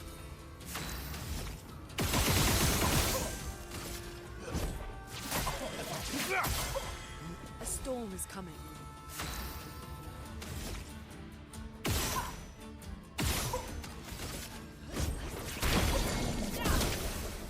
Let the ink flow.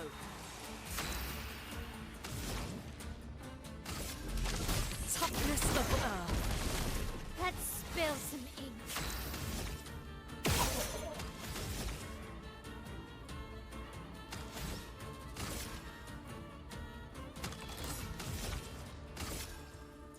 Finesse and precision.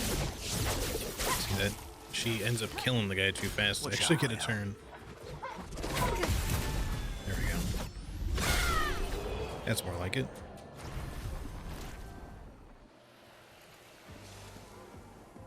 The Fallout 76 subreddit is super whiny as usual when it comes to any of the changes. I don't know why some of these guys play a game they seem to hate. Yeah.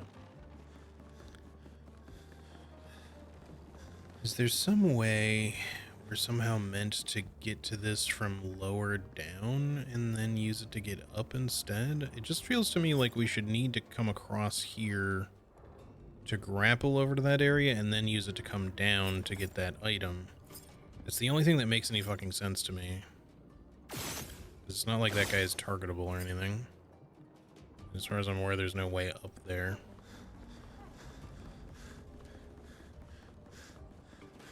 No other way.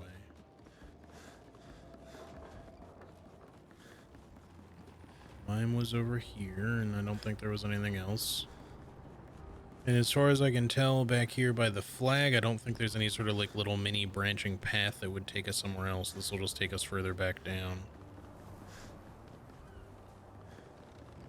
So it would otherwise have to be something from above, but I'm just not finding any suitable way to get there, which could just mean that we just have to go further into the level, which is probably all it is.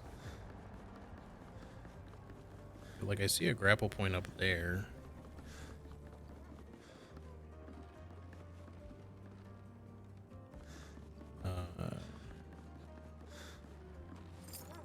So again, it's just a matter of figuring out how the fuck it is you're supposed to ever get up there, I guess. Is there... I just don't see shit. There's clearly gotta be a way up there. But yeah, maybe we just continue. I hope it's not some sort of weird parkour thing, but because I could see it maybe being that, but I don't know. Those boards don't really seem like that's supposed to be a parkour thing because they're moving around for one, but I just wonder if this is like one of those like super easy to miss grapple points somewhere, because they do occasionally put stuff like that into the game. I didn't see any other light ropes way down below at the lowest point that would indicate that it would let me climb up higher. Alright, I guess we just go. Sorry for wasting everybody's time, but it's just genuinely bugging me that I can't seem to figure out how the fuck you're supposed to get to where it is I'm trying to go.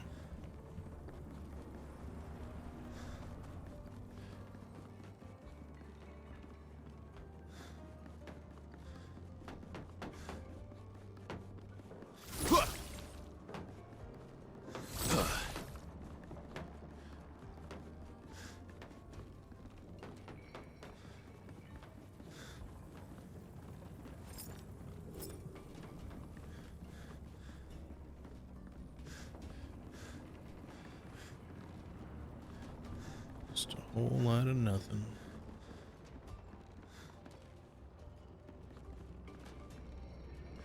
Well, here's hoping this somehow goes back down. I just don't really see that being super likely, because this goes really far up. But yeah, I don't know. Like, there's people who like piss and moan about shit like that all the time, and Reddit is just kind of annoying for shit like that in general, like social media in general. But and I get like complaining about certain things, like just being like, well, this thing was already really good, why are we changing it now just to appease like this small number of players who don't like this one little thing or whatever. Like, that's kind of a valid, you know, criticism.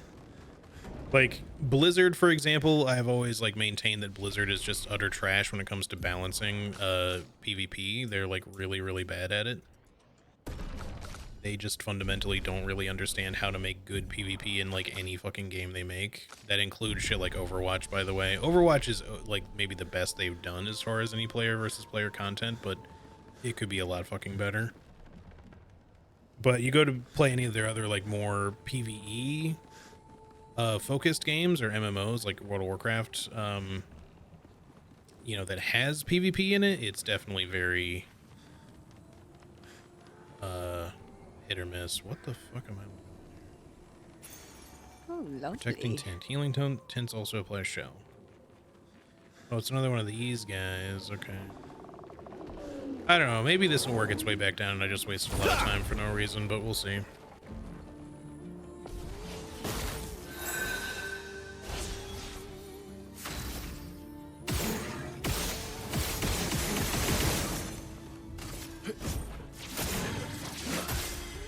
Let's keep going.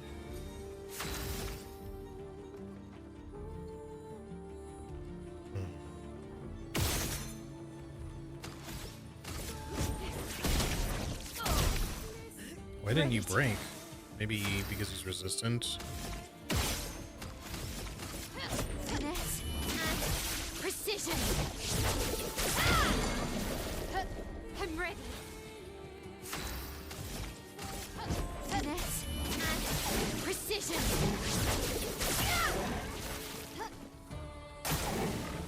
Let's carve a path.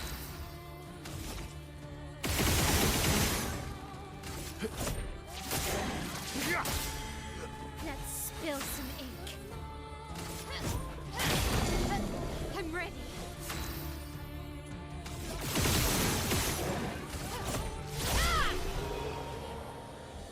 Yo, Robin, how's it going? Good to see you. I hope you're doing well and hope you had a good week. That guy was no problem. Which I guess is good because it looks like there's more of them.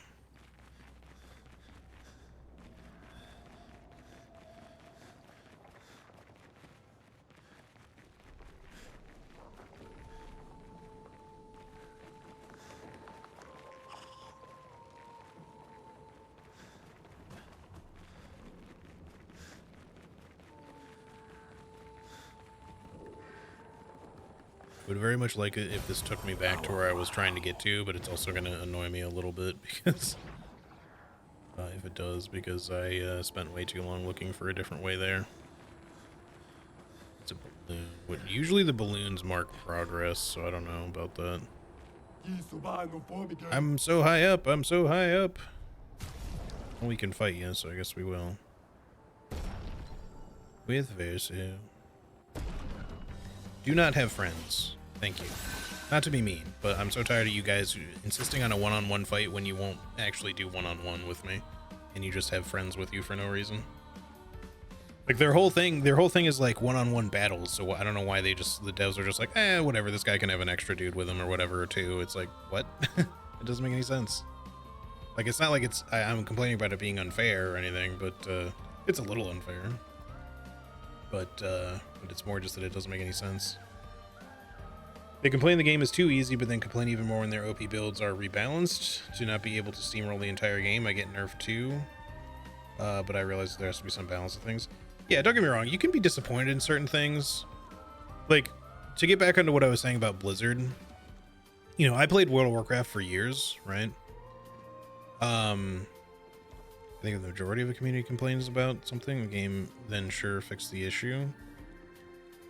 If it's just a few people, then screw them. Yeah, so like, don't get me wrong, there could be like a niche problem, right? If it's like just an actual problem that's being overlooked, that just because a few people are complaining about it doesn't mean that it shouldn't be attended to.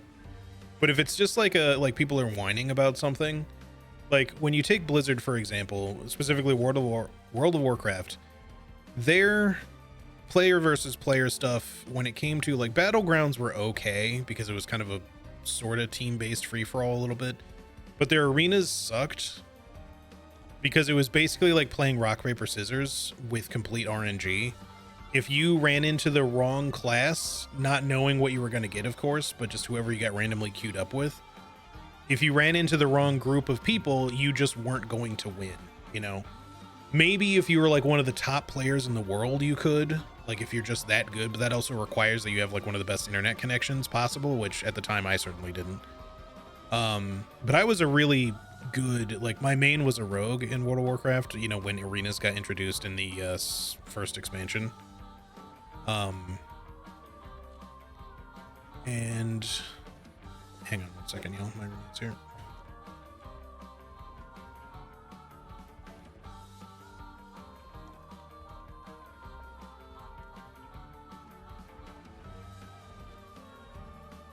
Okay, sorry about that.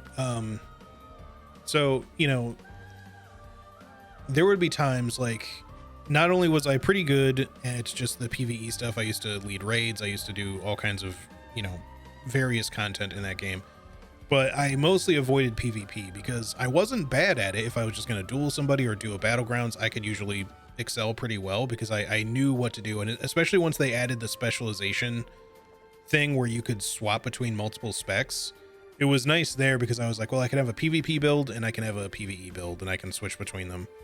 And I knew how to play them pretty well, but it was not necessarily my jam because I didn't really like the way it was balanced. But if I ever ran into like a fucking paladin in the game, especially one who kind of knew what they were doing, but even if it was one who didn't know what they were doing, I was basically going to have the world's hardest time killing them. Because paladins kind of just are a hard counter to almost everything in the game because they have a ridiculously super fucking overpowered ability. But against things like rogues, for example, rogues just have an incredibly hard time killing paladins because they're heavy armor, which your daggers just don't do super well against, and all of the extra damage you would get for like backstabbing and doing certain things against them, they just have like this ridiculously high health pool and health regen and all kinds of shit that, you know, you as a rogue are just going to not be able to overcome a lot of the time, especially if they're actually, you know, any good at the PvP aspect. And that's what I mean when it says like you're playing rock, paper, scissors, because if you play arenas and you do duos, trios, or 5-stack, right, you know, and you just end up in a, like, I used to play with my girlfriend at the time and we had a pretty strong group, like the two of us. When we would do duos, I would play a rogue and she was a priest, right? And anytime I got fucking queued up against like someone with like a paladin, I was just like, all right, well, GG. I'll try my best, but more than likely we're just gonna lose because she as a priest she wasn't really the best at PvP per se, but she knew what she was doing. And they would just kind of like, she would do the best she could to kind of support me whilst I would kind of be the bulk of the damage, but that meant that they would just kind of prioritize killing her. If they were doing that, I would usually then, you know, disrupt them and backstab and do all kinds of shit, right? But if they were paladins or even had one paladin, it's just like, well, I can't fucking do anything. I'm just gonna lose this match because the paladin is fucking unkillable for my character. You know, if you throw me against like almost any other class, even a warrior who is also heavy armor and shit like that, they're not going to be as hard to kill. And if you throw me against like a fucking mage or a warlock or anything squishy, they are dead as fuck. But that's the same issue from their end, because if they run into me, they're just like, okay, well, I'm done. I'm not winning this because this rogue is going to destroy me in 2 seconds. You know, because that's what I'm saying is like, it's like fucking playing rock, paper, scissors, which is not really that good. And Overwatch suffers from largely a lot of the same issues, but because it's a big team-based thing and there's a bit more overlap between how the classes work and stuff like that, or the characters, much like something like Marvel Rivals, like it doesn't matter too much what you play. It's just that some characters are really good at countering others instead of them just being like a full hard counter rock, paper, scissors style. But moreover, okay, that's just one aspect. My big complaint, and I'll catch up on chat as soon as I finish saying this. The big complaint is that even if you ignore PvP and you're just like, I'm just going to play the PvE stuff because that's my jam, it's comfy, it's still challenging if you get into the dungeon content and all that kind of stuff and the raids. You know, I don't care about the PvP. You can just completely not pay any attention to it, right? And just do the PvE content. The problem is every time they'd fucking patch the game, they would rebalance stuff literally every single time. And sometimes they'd rebalance it immensely. And usually it was because of PvP issues or PvP concerns. And the thing is, the majority of people who play World of Warcraft are playing PvE and dabbling in PvP or not playing it at all. Only a smaller subset of people are actually doing the PvP hardcore, like, or not hardcore, but, you know, engaging in the PvP content more than the PvE or at an equal amount. So it's definitely a smaller demographic for that focus. But every fucking time they'd rebalance the game, they would rebalance characters en masse or classes so that they could effectively change things for PvP. The problem was, anytime a character class got fucking nerfed for PvP, it also meant they got nerfed for PvE. Because for some reason, the geniuses at Blizzard couldn't realize how to fucking make things instanced for a really fucking long time. And even when they did learn how to do it, they still didn't bother making PvP its own instanced thing with different rules. Like, you look at FromSoft, who's not really very good at netcode shit, and they figured that shit out so fucking fast. Granted, it happened later, but, you know, when you go and you play Elden Ring, I shouldn't say fast, it's mostly with Elden Ring, but when you go and you play Elden Ring, there are differences that apply to your characters when you're fighting in PvP that do not apply to you when you're playing in PvE. That way, your abilities are not so ridiculously overpowered that you just crush your PvP invaders, or vice versa. But for some reason, Blizzard just would never fucking do that shit. They would just be like, you know, well, we don't really like, or people have complained enough about rogues being able to kind of stun lock, which, don't get me wrong, I get it. That's annoying. You can nerf it a little bit. But then because of that, we've decided to basically just nerf rogues practically across the board. And I'm just like, well, I play a rogue. Why are you doing that? You're just going to make it not fun to play in PvE now. Like, just fix the things that feel broken. You don't need to fix or change everything, because you're not fixing it. You're just breaking those things now. And it's like they just couldn't help themselves, but just constantly fucking fuck shit up every time. Anyway, sorry. Point being, I can understand people complaining about stuff like that with these, you know, MMOs and shit like that. But when it's just a small subset of people complaining, it definitely sucks when big changes happen, especially, you know, when it affects PvE to like a big degree like that. Elden Ring still nerfed weapons because of PvP reasons. I bet they heard that I had too much fun. Well, yes and no. A lot of the nerfs that happened in Elden Ring are because of actually PvE reasons, not PvP reasons. I know that you will hear that a lot, because yes, something like Rivers of Blood was very overpowered in PvE, but they know how to nerf weapons for PvP without nerfing them in PvE. The point is, they just thought that some of those weapons and stuff were just simply too fucking broken. Now, I'm not saying that they didn't occasionally just do like an easy nerf to say like, this thing could probably just be nerfed, and mostly people are complaining about it for PvP, but whatever, it just seems like it's kind of strong, so we'll just nerf it in general. But most of the nerfs that they've done that have affected PvE have not been done for PvP reasons. They do it because they think it's too strong for PvE. But sometimes they nerf it across the board, because if they think it's too strong for PvE, they assume it's too strong for PvP as well, which generally speaking, they're correct about. I know this because, having worked on the guides, we actually talked about this shit a lot. And had a lot of insight. Even before the game came out, they did a lot of rebalancing of things, and there were still things that were overpowered as fuck. And you look at Night Rain now, I'm kind of wondering, I obviously have not worked on the Night Rain guide. I don't know for sure, but I kind of wonder if they used an earlier build of Elden Ring to build Night Rain from, or if they just reverted shit, because things like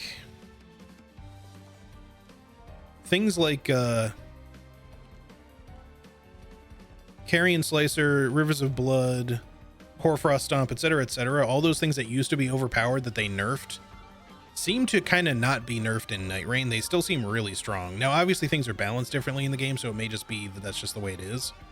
But I do kind of wonder if they like went with an earlier build to start building some of the things from the game out from, because it just seemed like those things would have been weaker otherwise. But I don't know. Anyway.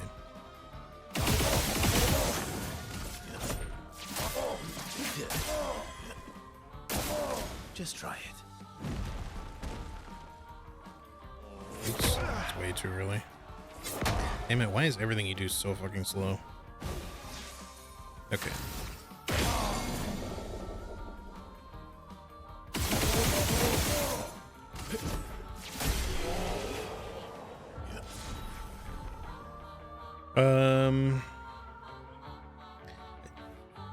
Fucking house caught fire in my neighborhood. Now I can't air out the room, which doubly sucks because today is one cold day for like the next 2 to 3 weeks. Yeah, that definitely sucks, dude. I hope that the smoke and smog clears soon.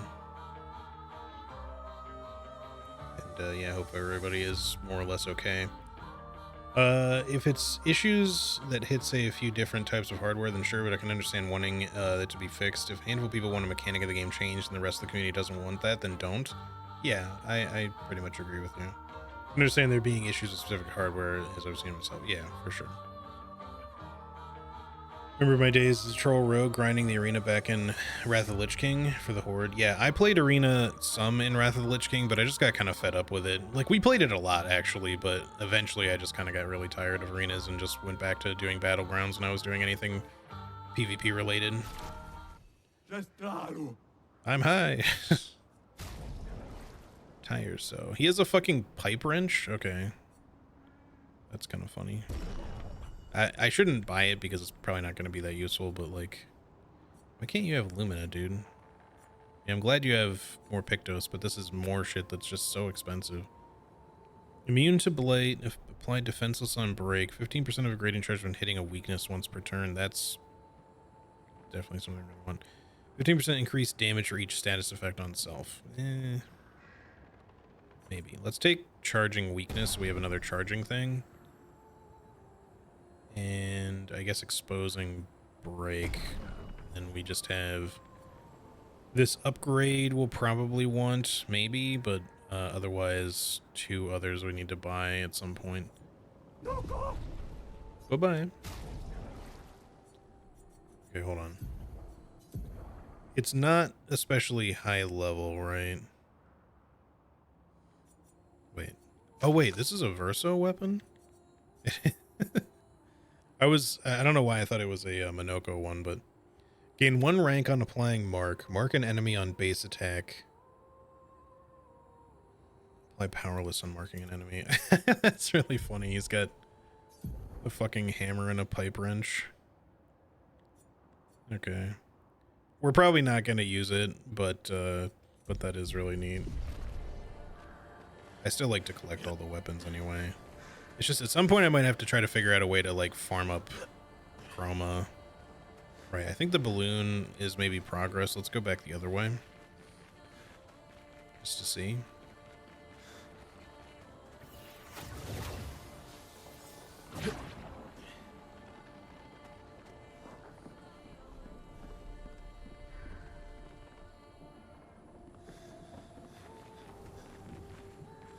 Actually heard I had fun and they nerfed the weapon. Kinda. Some of that shit I feel like didn't necessarily need to be nerfed, but other things, it makes sense, right? Like, Comet Azure being as kind of ridiculous as it was, them sort of wanting to change how some of that works, especially for something like the Sword of Night and Flame, them wanting to nerf it a little bit so it isn't too crazy. Because otherwise the issue is, not that they need to care about this, but I know FromSoft wants things to kind of be like balanced in a way that you can kind of feel good about exploring the game and trying different things. They don't necessarily care about you becoming overpowered because honestly that's kind of the point of Souls. The point is not just for things to be hard. You are actually expected to get powerful in the long run and to kind of stomp things. But it's also about, you know, trying and overcoming challenges. So they don't want things to be too easy right off the jump. And especially for a game that has things like spirit summons in it, you don't necessarily want your spirit summon running around with a maxed out Sword of Night and Flame and just fucking deleting things alongside you when, you know, you just then effectively don't fight the boss, right? That's the kind of shit that they want to avoid. Same for things like even Flame of the Red Mains, where it's not really that strong, but it does a really huge amount of stance damage, and all you gotta do is Flame of the Red Mains things like twice, and they are immediately stance broken.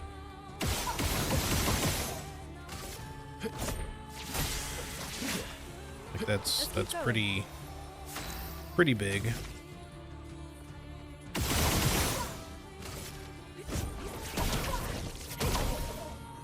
Let's spill some ink.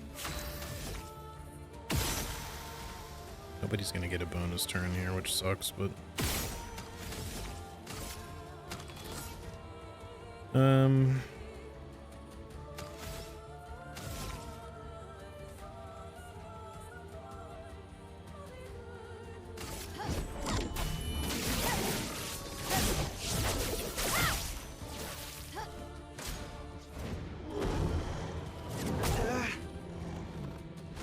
it's very slow there. You cannot avoid that blade.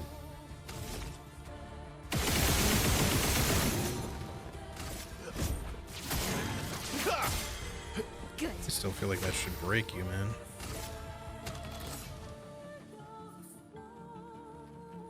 This will make her stanceless, but I'm just gonna do it anyway.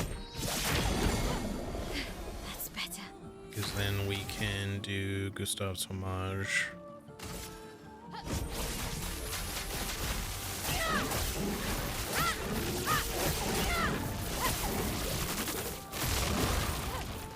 Puts it right back in Virtuos. Okay. And let's just get some more fire stacks out there. Didn't really need it.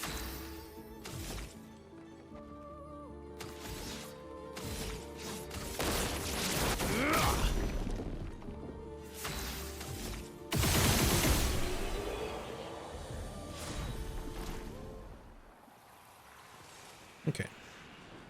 How hurt are you? Pretty hurt. Let's just go ahead and heal that up. Because of the blight. Blight reduces your max HP like by 10% for every stack that you have, so... And the problem is that it's removed after the end of the battle, but it doesn't like heal you up really, so you just lose a bunch of HP. Alright, there's another balloon here though. So maybe the other one wasn't progress then? Expedition 61. Margot. See, but I disagree. I don't think she's lonely.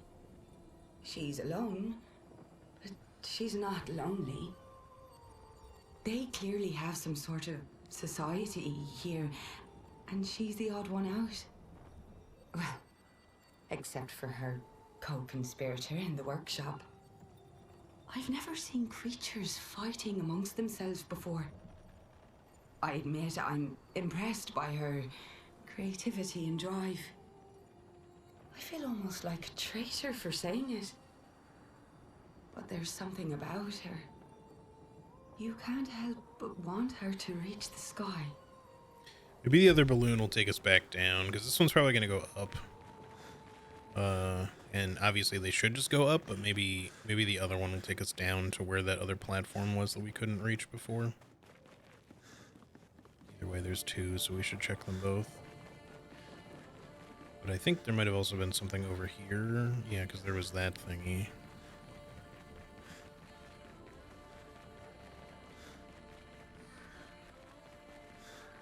There's another path this way.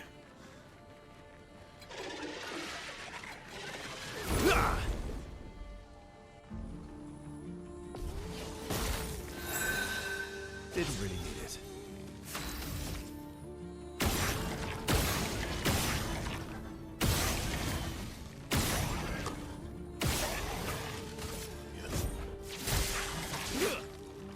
A storm is coming.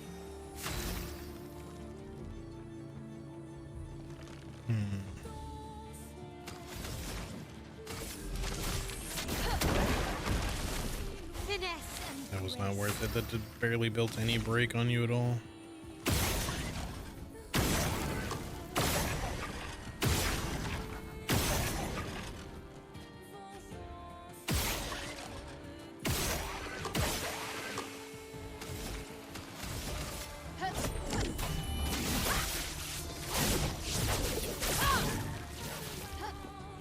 Oh well.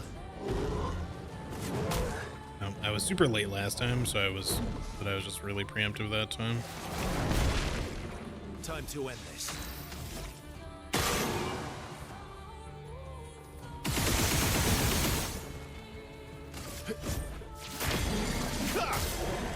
Last ditch effort. Alright, let's do it like this. Sabotage. We'll do an Endbringers. Oh, wait. That takes your turn? I thought Gradients you could just do automatically, but I guess Gradients give you an extra... Or maybe you just can't do it on an extra turn sort of thing and expect to still get a thing out of it. I don't know. Well, that sucks a little bit.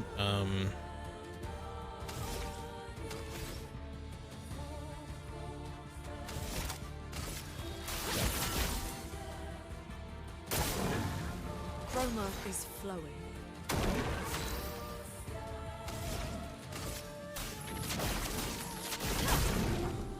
Let's carve a path.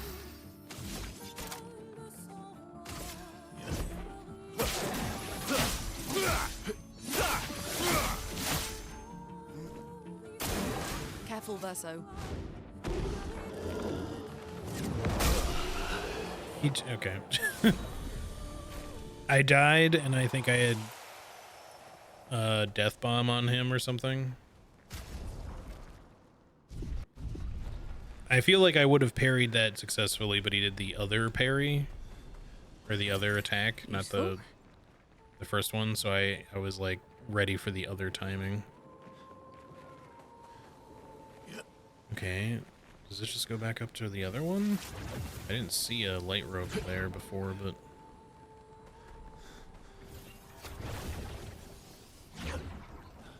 this is another thing, and there's a grapple there too. Good stuff. Okay, so where does this go then?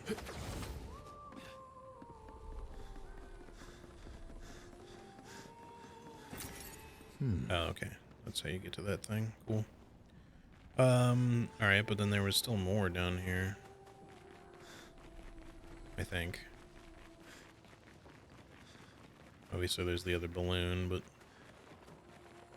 is there anything else over here?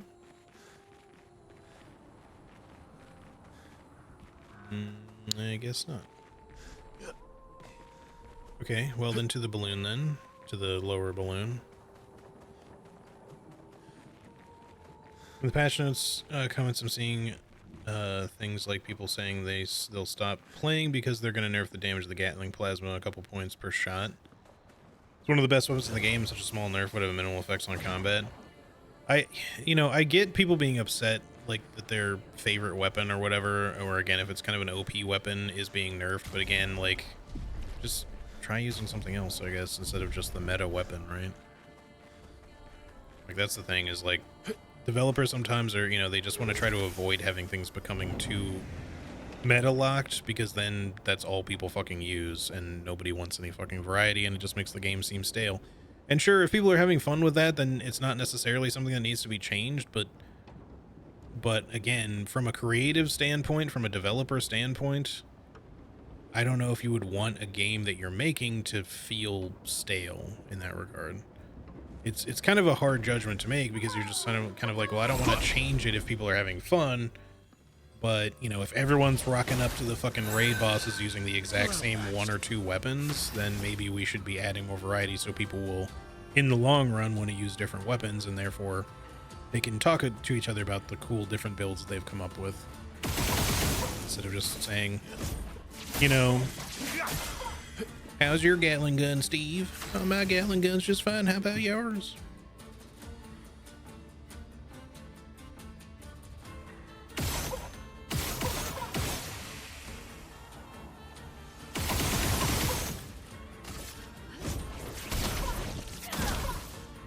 Let's spill some ink.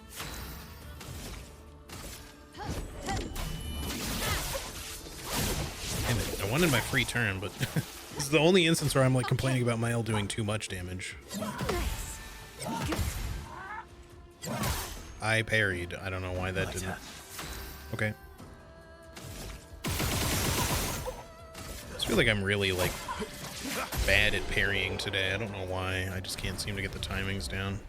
I'm just all over the place with it. It's either that or, again, like I said, there might be some sort of weird controller thing. It is a new controller, and I don't know, maybe there could be like a sensitivity issue with the R1, but I don't know. I don't want to just immediately default to blaming the hardware, because that just is probably not the case, number one, but number two, like, it just sounds like I don't want to take responsibility for fucking up my parries. But I'm definitely trying to get them, and I feel like a lot of the time I'm like right there, so it's just weird that some of these parries aren't landing. Good stuff. Heal 15% HP on applying a buff. That does seem useful. I guess it just depends on the buff we're talking about. Like, if you're getting a buff, like, automatically very frequently on different turns, then that's just a lot. That's basically like another auto regen or recovery, which obviously can be very strong. It's not quite as useful a Pictos as I would have liked for coming back all this way to finally get to this place that I was wondering how to get to, but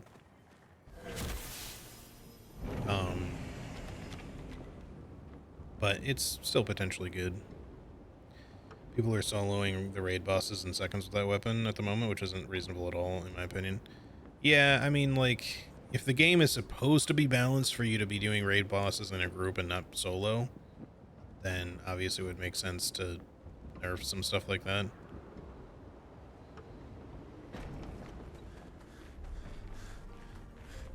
Maybe shake it off for Reddit as that is with the side. That side turned into a cesspool over the last decade.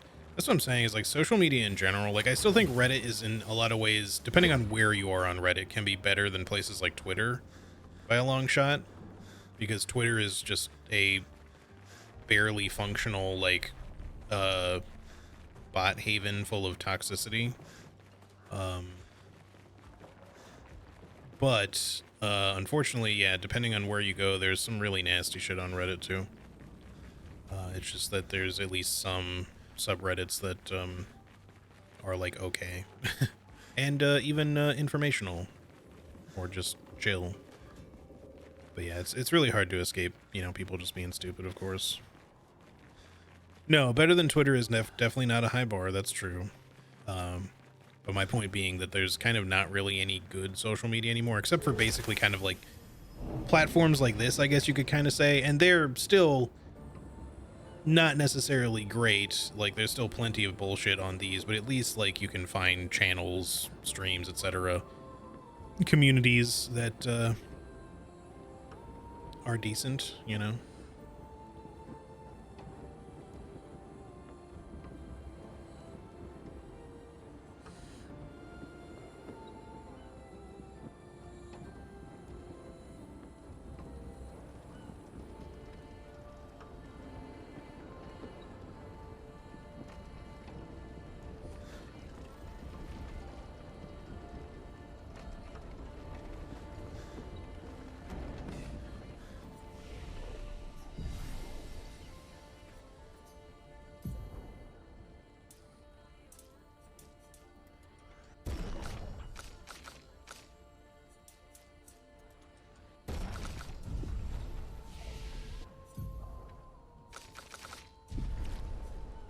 Actually, what else do you have? What does hell do again?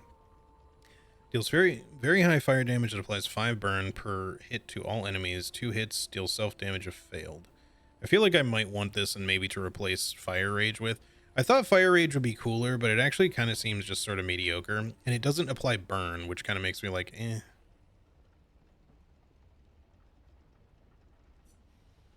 So yeah, maybe once she levels up again, we'll just get Hell and replace it. Like, we could always just throw Wildfire back on there, which I think I actually want to do for the time being. Like, the automatic damage is cool, don't get me wrong, but it's not automatic. You still have to make a skill check, you know, the little QTE every time it's her turn, and it just takes up her turn, which is kind of weird. Like, I thought it would be on top of her turn, but it just takes over her turn. Which I guess is good from an AP management wise, or sort of bent, right? So that you just sort of can just have a turn automatically happen, where you just do a bunch of fire damage, but without the burn, I feel like that's not very good. So is this big hut thing the accent itself? Is that? I feel like we haven't really been seeing the accent much. But I think that's the way we want to go, so let's go this way instead. I don't run into much of the bullshit on Twitter. I do, but like, I don't know. The algorithm, like, to be fair, if you're just looking at like your followed stuff or whatever, you can curate it a lot to not have to worry about much. If you're just looking at like the For You shit, anytime you click on something that you find disagreeable, you're gonna get flooded with that shit. Or not click on, but tap on or whatever, you know. Okay, well, you're clearly achromatic.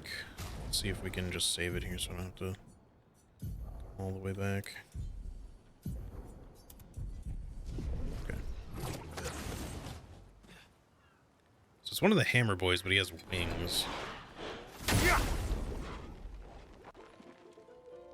That's interesting. You're gonna get to do that right away, I bet. Get ready. Ready to Wait, strike. I'm glad they didn't attack extra. So if I shoot these, he gets healed, but he's already at full health, so it's not the end of the world.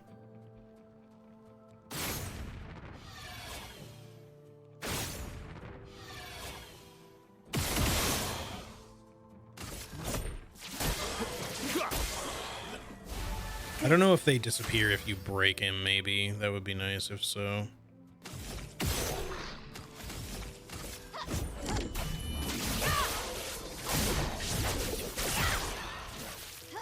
Fortunately, he gets another turn already. Okay, I was too early. Way too early that time. It's the movement of just, you know, that's a long combo. You about done, buddy? She's been paced the whole time. Alright, let's get a Terror Quake out here. My turn. Shit, I hate when it fucking misses like that. Just because they have such a, like, dramatic... Good, we're gonna get a break here. Let's carve a path. Ooh, an Endbringer turn? Hell yeah, bud. End of the line. Holy shit, he just got nuked. I wasn't even paying attention to the damage, but he just got destroyed because they were all crits. And it does a lot of bonus damage if you do Endbringer when they're stunned. Damage dealt 1,218,512. That's not all with him. It says highest damage 231,000, but that's per hit. Not per attack. What the? What did that go? Just out of nowhere. Like it was. I guess that was because it's like the fight is happening in slow-mo in the background. So it says damage dealt, but that's not just from his attack. That's including the Terror Quake, which I think was only like 9,000 something or whatever. And then her Flare Up Fury, which was probably another like 150,000 altogether. So that means that Verso probably did about 1 million damage just then. Or maybe a little under. Probably a little under, because he also got a bunch of shots and attacks in there on the first turns.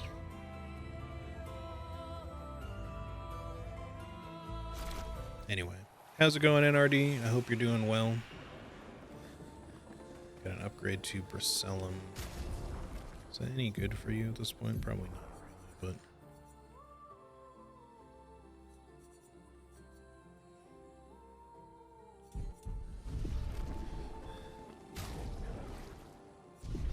but... Actually didn't need to use that heal. Oh well. I assumed people were hurt, but then when I just like started holding the button, but when I actually looked at it, it didn't look like anyone was hurt, so not sure if they got healed for defeating the chromatic or what happened there. I guess technically when Mael revived, she revived at full HP, that's why, because otherwise she did get hit a bunch, but the auto revive brought her back up.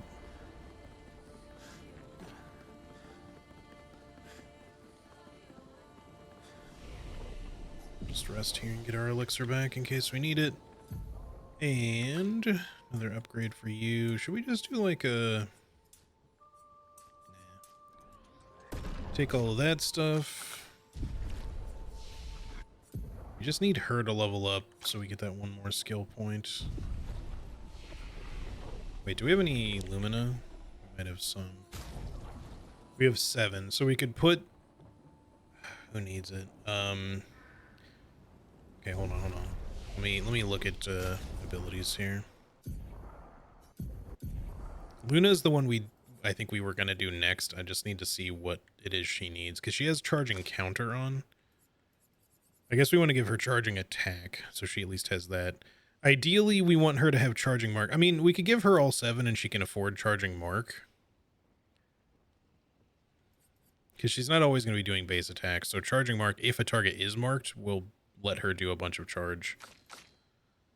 Alternatively, charging mark would even be maybe even arguably better against or on either of these two. And then he really needs charging counter, but I think let's just get charging mark for her for now. And that'll also kind of catch her up on the Luminas since she's a little behind. There, now they're both at 218.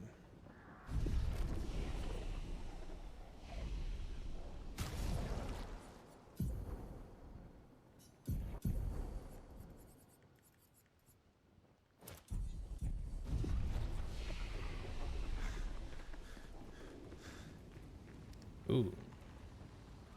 Right, it's Alicia. Okay, here goes nothing.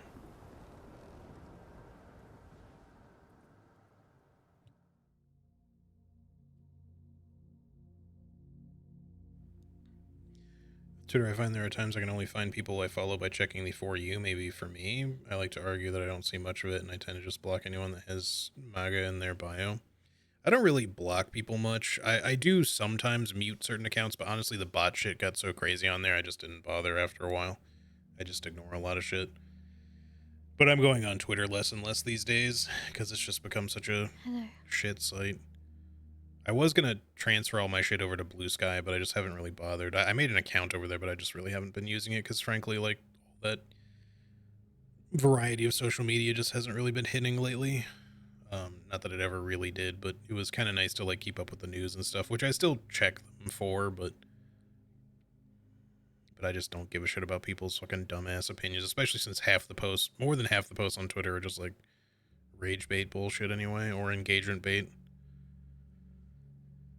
Alicia. Your letter.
She blames us, doesn't she?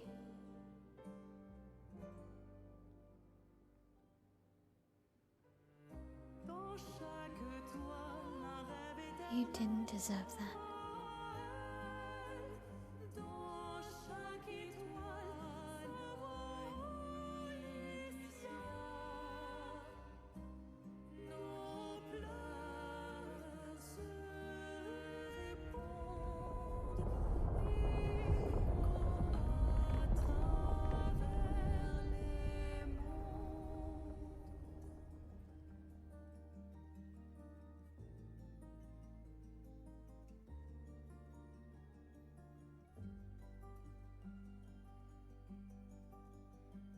I still keep wondering, like, With all the stuff that we know about the world kind of outside of this one, and the whole like artists guild and painters guild or whatever, and the writers guild, it just keeps making me wonder if there'll be like a sequel to this where, you know, maybe there's even another world that we'll get to explore,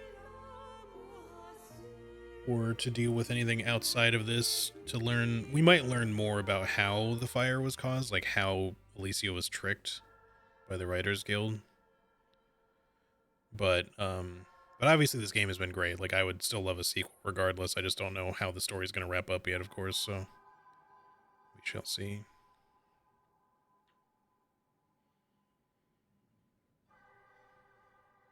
What a dummy, painted an oval as a diamond hole. Yeah.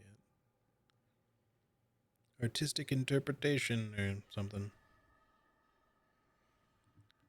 Oh, you're the real accent. You know, Papa painted her.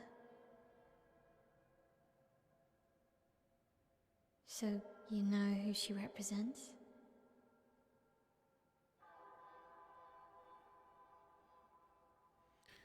Every Neveron gotta have, like, little ice cream cone legs. Like being here. Ever since Charlie pointed that out, I can't unsee it. With her.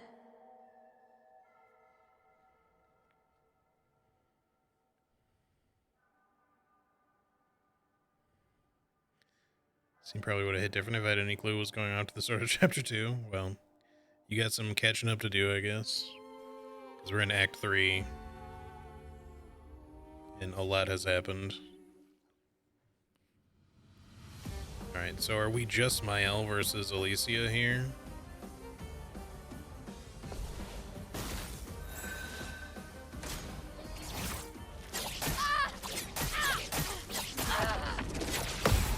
I am not used to her timings. These are going to be similar to one of the first fights in the game, I think.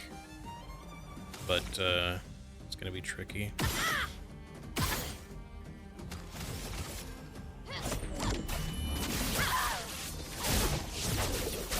Imagine if she could parry us. Let's dance.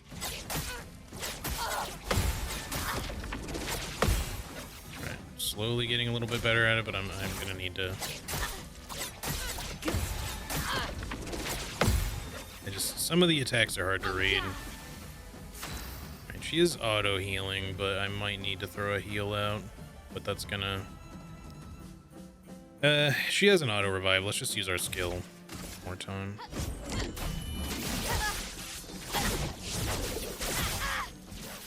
She's gonna switch shit up, I'm sure. Yep, getting stronger. That's better. Good. Oops. Well. On me. I actually don't know the timings of Sword Ballet at all because I haven't used it myself. Okay, well that helps a little, but we're stanceless now. So, we want to do Gustav's homage, I think.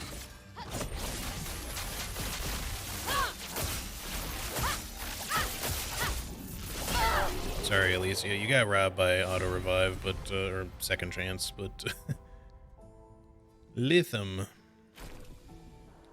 Now you Lithium here. Yeah, I don't feel like I really earned that GG, but you know, I'm glad that we weren't stuck here all day.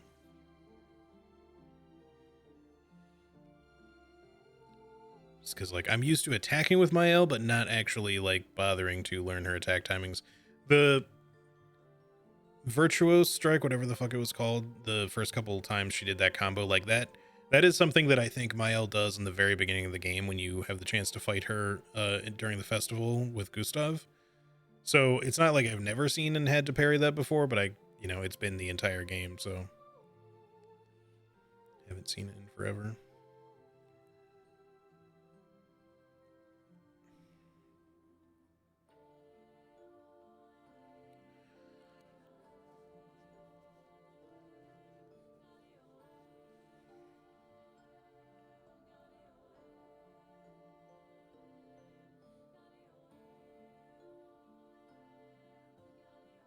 I guess this represents his hope for us.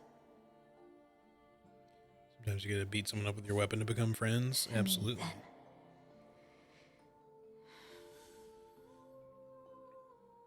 then. Go. Claim your piece of sky.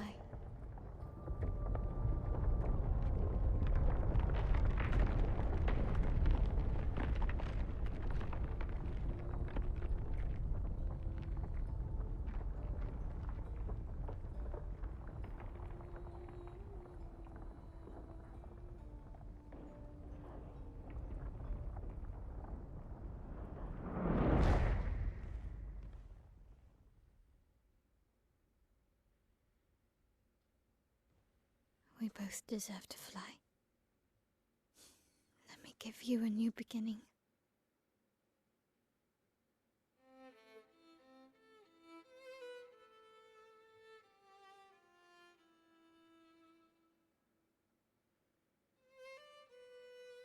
Alicia.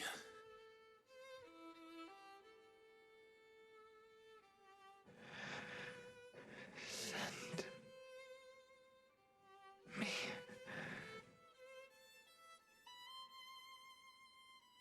to my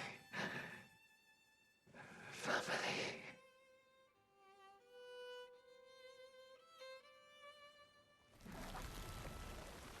Wait. Mael!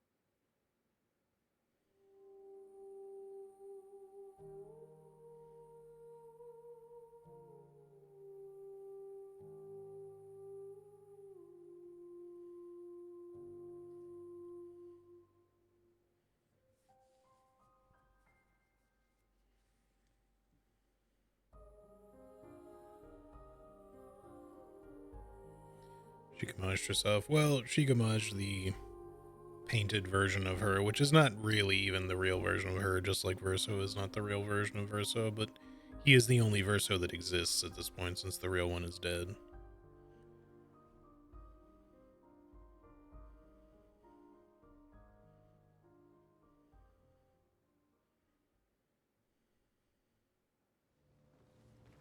It makes sense that she would want an ending. You know, she didn't ask to be created, especially in a sort of painful state. The way that her mother painted their family. Sort of reverso, if you will. Alright, let's see what weapon we got here. Lithium. In Virtuous Stance, hitting a marked enemy doesn't remove marks. Switch to Virtuous Stance on counterattack. Gain shell when switching out of Virtuous Stance. The damage on it seems pretty good. We're obviously going to stick with Medellum right now because it's all the way up to 31, and we are going to max that out, but...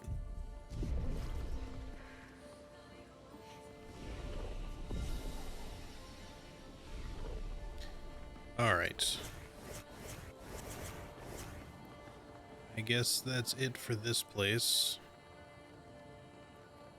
Oh, right, she got a hairstyle. I think we're going to stick with the short hair for her. I don't know why CL is in the party over Verso.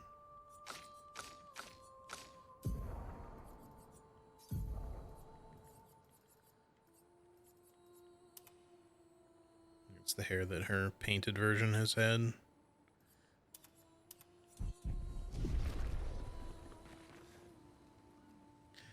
Alright, so that's the personal quest done. This might just send me right back to camp. Yeah, it does. At camp, Verso refuses to talk to anyone. He stands alone by the lake. After a while, Mael decides to go and talk to him. Yeah, they may all be painted, of course, and of course so is he, but, you know, this is the family that he's known for over 100 years, I guess. So of course, you know, he would be upset for her to just, you know, be Thanos snapped out of existence, even though he knows she's not the real Alicia. She's still real to him.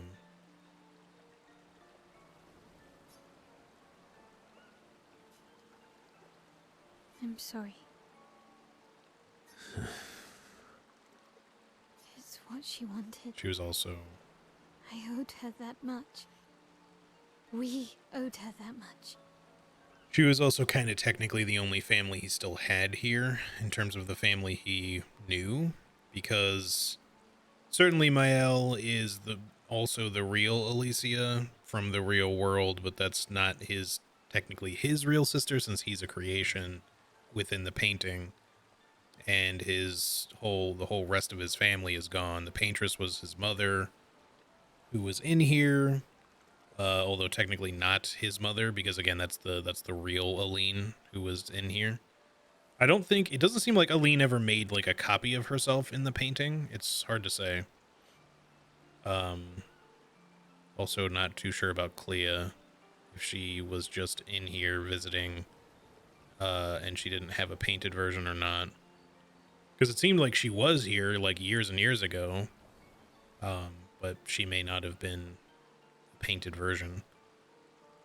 But yeah, there was a painted version of Renoir and Alicia and Verso, who is this Verso. And obviously, they're both gone now.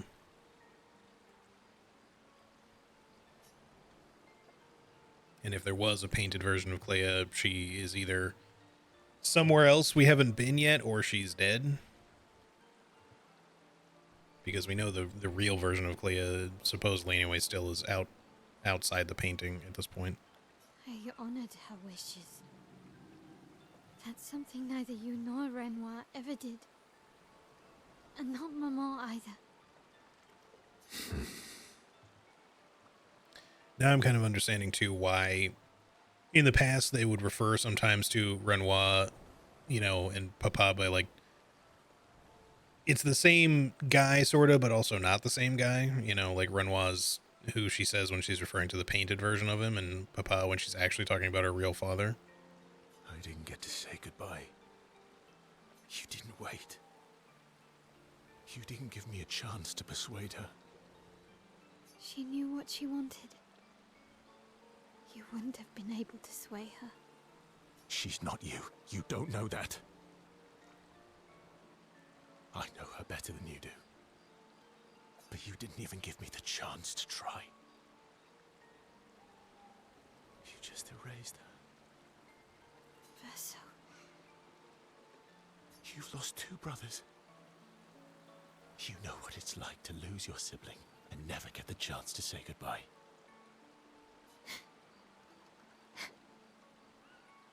You painters, you just do what you want. You don't care how it affects the rest of us. I do care. I know you're hurting, but the person who made that decision wasn't me. It was her.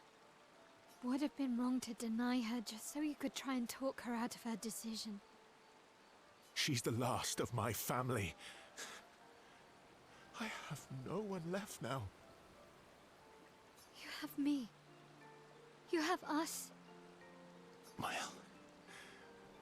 I wasn't ready. Don't understand. You were ready when you set Papa free. You expected that he would erase the canvas and everyone in it. Isn't that the same thing? It's different. It's different. Why did she do that? You know why. But you're right. I should have thought of you. I should have given you a chance to say goodbye. I'm truly sorry, Verso.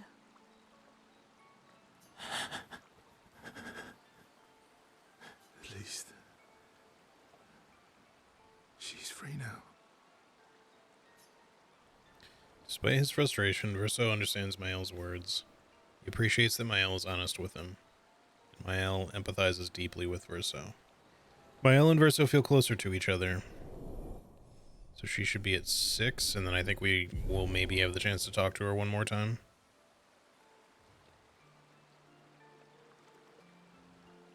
They sit in silence a little longer. This time Mael comforts her, so they head back to the others. All right, let's try talking to her again. Really quick, can we upgrade? No, we still haven't gotten any more grandiose. Mael, I'm getting quite tired fine. of counting. Alright, let's see. This should unlock her final gradient then. Russo approaches Mael, who's staring at the monolith by herself. The monolith looks strange without Mama or her number there. It feels empty now. Yeah. I kind of miss seeing her there. I wonder what Mama's doing now. She must be so upset. Wouldn't it be easier if you had relationship numbers like this IRL? Maybe, if I didn't assume that I would be at like a 1 or a 2 with most people. I don't know. I'm not saying that I'm that unlikable or anything, but I'm not necessarily a huge people person either. Twitch is by far the most people person-y I am in general, because I'm quite introverted, so when it comes to, you know, just real life in general, like most social situations I don't tend to like to jump into. I'll do them from time to time, but you know, it just really highly depends on what they are. But yeah, as being like a highly introverted, you know, somewhere on the autism spectrum person, yeah, it's just big social events definitely are not my thing. And I feel like it's not hard for me to connect with people necessarily, but I definitely am not one for small talk, so it really depends on the setting. If I'm going somewhere where I can, like, you know, hang out in such a way that can be relatively chill and we're just like, I don't know, they're my people, we're gaming or something like that, you know, we probably have things we can talk about. And that's a little easier because then I feel like I can talk about something that we have a shared interest in and that doesn't, you know, immediately bore me. Because that's the thing is, like, you know, if my social battery is just going to drain super fast because people just want to talk about like random whatever, it's not like those things are completely unimportant depending, but like it just really depends on what it is. Anyway, I wonder what Maman is doing now. She must be so upset. Claire won't be happy either. They're probably driving each other crazy right now. Although, I doubt Claire's been home much. Knowing her, she's probably hunting down the writers responsible for this. Is kind of what I'm getting at, though. Like, maybe we'll get more about this, don't get me wrong. But what if we get, like, a Clair Obscur 2, and it's, like, from a completely different perspective? Like, I don't know if we'll get any of the same characters, but it's, like, now we have stuff with the Writers Guild, and these are people who can paint things into existence, or at least in another reality, if nothing else. But it seems like maybe they can paint things into existence in their own world, kind of, too. The Writers Guild sounds fucking terrifying in that regard because, you know, cool at the same time, but it's just like, I can just write shit into existence, like, which means, you know, depending on how good and quick you are at that sort of shit, you can just kind of make shit up on the spot, like, but I don't know what the rules would be, right? for the fire. Sounds like Claire. Yeah. Barely saw her when I was home. She took Verso's death very personally. Well, we all did. I'm not sure I want to know how many people have negative relationships with me. I think it's best just not to think about it that much. When I small talk, it's so people won't have much of a chance to ask about me, besides that I'm terrible at it. Fair. I've met her 3 times. You have? The first time was right after the fracture with Expedition Zero. She stopped us at the barrier. She told you everything then? Yeah. Then tried to kill us when we wouldn't go home. Claire. She found me years later and tried to recruit me. Then she found me again. 16 years ago. Told me to keep an eye on you. I think she felt you were safer here. So yeah, it sounds to me like Clea maybe does not have a painted version, or if she does, maybe they just haven't run into her. I don't know. Wait. So, you've been watching me this whole time? From afar. I'd slip back to Lumiere occasionally. So, you knew where I was, and you left me there too. I couldn't exactly take you with me, but I tried to look out for you. So you're telling me Alan Wake is just a guy of the Writers Guild here? You know, that's what I'm saying though, right? Like, just imagine, like, you've got the Writers Guild and pretty much whatever they write, as long as it actually ends up in some sort of, like, manuscript at the very least, like, they can conjure it into some form of existence. So you could have not only, like, book worlds you could enter into, but potentially, like, if you can conjure certain things to exist in a smaller way, even in your own reality. Like, did they just write the fire into existence? It said, they said that Alicia was tricked in some way, so she had to have done something. So, and that means that there must be, like, rules to it, but yeah. Imagine having someone like Alan Wake, though, in a writer's guild like that, and you're just like, yeah, you know, I just write all kinds of, like, crazy horror shit, and just, you know, that's the world now. And once you left Lumiere, I stayed close. I cleared all the really dangerous Nevrons out of your path, and I pulled you away on the beach. So that's how she specifically got away on the beach instead of being taken by Renoir. I wonder if that means, I mean, she might ask, but if that means the message left for Mael was for her, from him.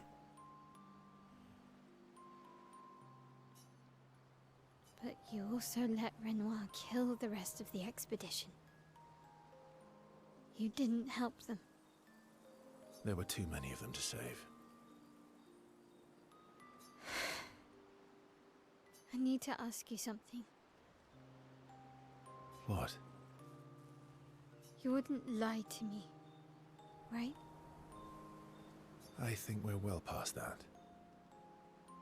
On the cliff. Gustav, What is it? did you let Renoir kill Gustav? Could you have saved him?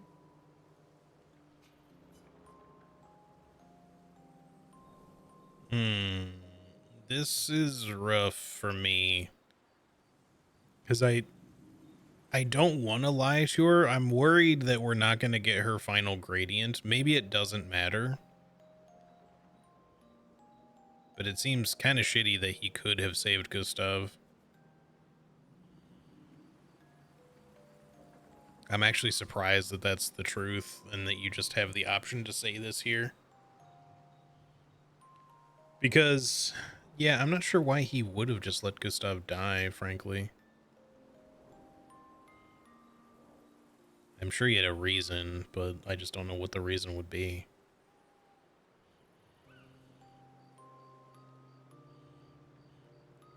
Yeah, I do think she could have painted the fire into existence, but, like, how did the Writers Guild trick her in that regard, is what I'm saying.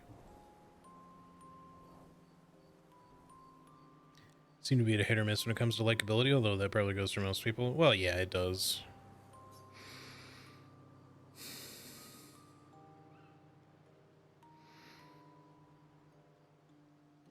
Yes. I'm sorry. Why? I was afraid. If you found out about the canvas and he was there, you would refuse to help me send Maman home.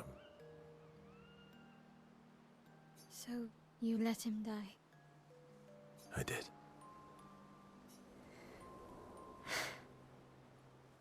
I should have told you everything sooner, but I couldn't take any chances. Thanks. For telling me the truth.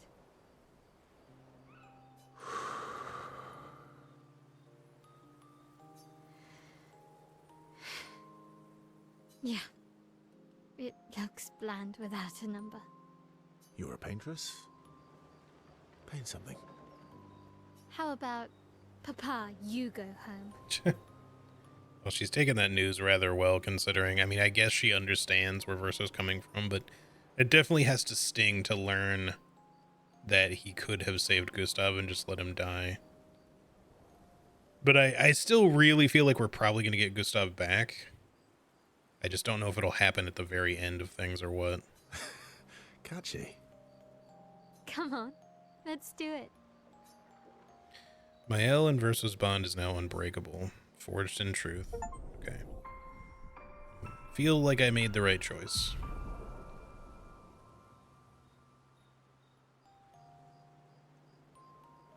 They head to the monolith and Mael repaints it, sending a message to her father. This adventure helped Mael better understand her painter side. So her gradient attack? Gamage. Oh, okay. They return to camp to the rest of the expedition. I wonder if her tier 3 gradient is just insta-kill. Kill whatever's in front of you. Does that actually say Papa go home? I think it does. It's like too hard to see from here. I think it says it in French.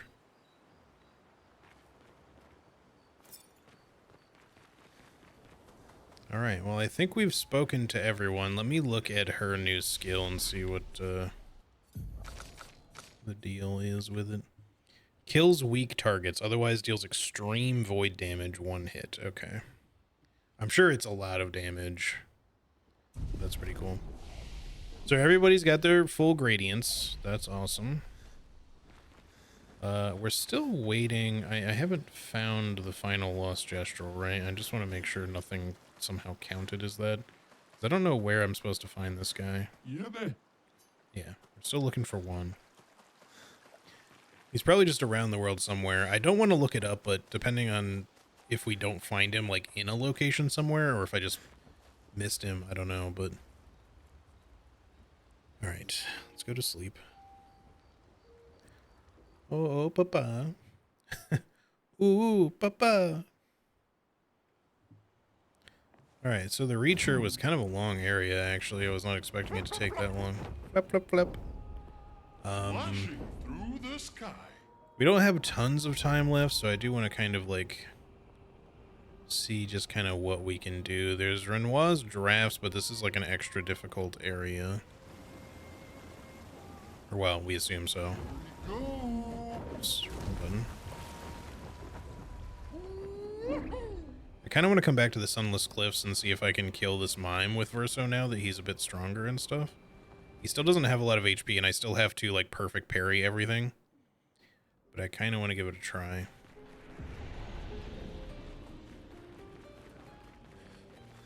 I think it was here. Could be mistaken, but...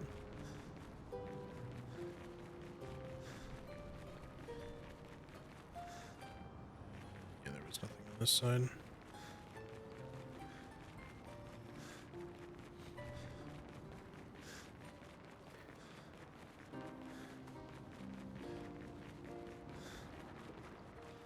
But he has, like, the revival thing, and if we can get his tier 3 gradient at some point, that'll also make him...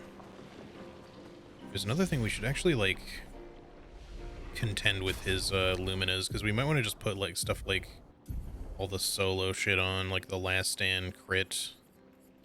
Because things like that, obviously, like, him just doing crit all the time, if he doesn't already have it.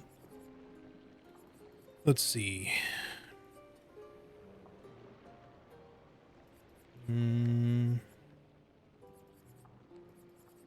Critical moment? No.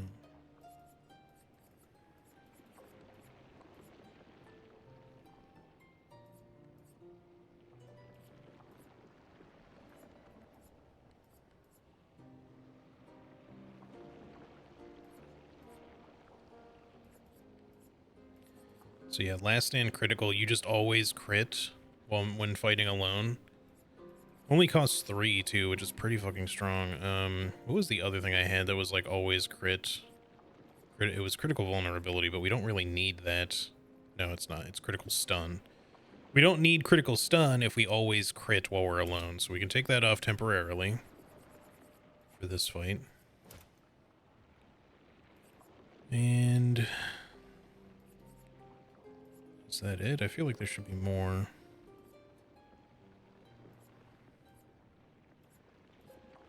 I'd love to have second chance on as well, but that might be harder. Unless I just give it to him, which I should do. What am I going to put it over? I guess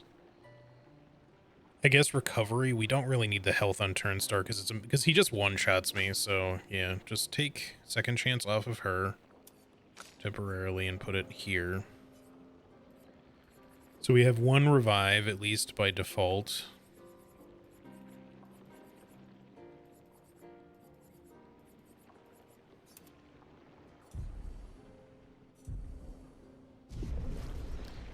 Okay, and before I do this, I apologize, but I have to run to the bathroom again really quick, so give me 1 second, I will be right back.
Okay, I'm back. Sorry about that. Yes, Expedition 1. Expedition.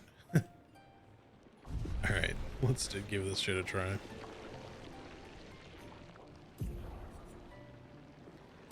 Welcome back. Thank you, thank you.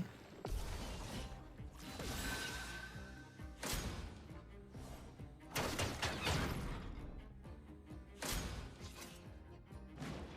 would have lived. Good stuff. Good break build.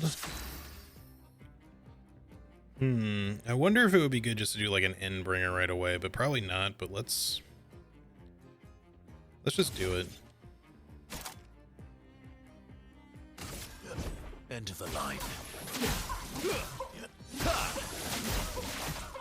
It was not worth it. Just try it. I would have lived.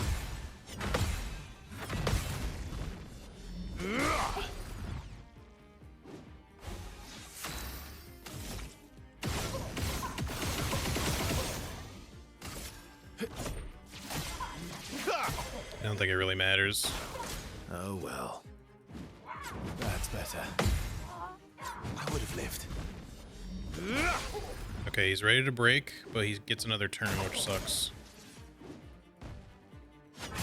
Oops. It's okay, we got second chance.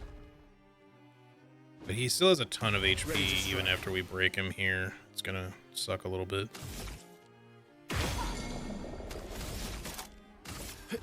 End of the line.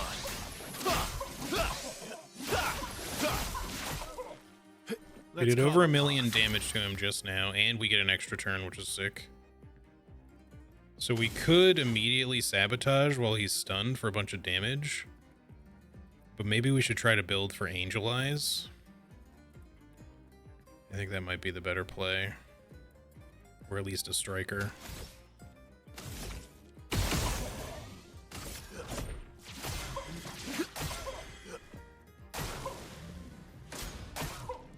Oh, he's still stunned. Sick. That's awesome. Okay.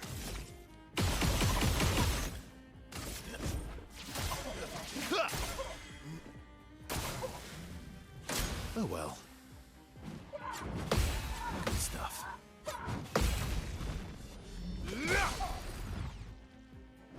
My turn. Okay.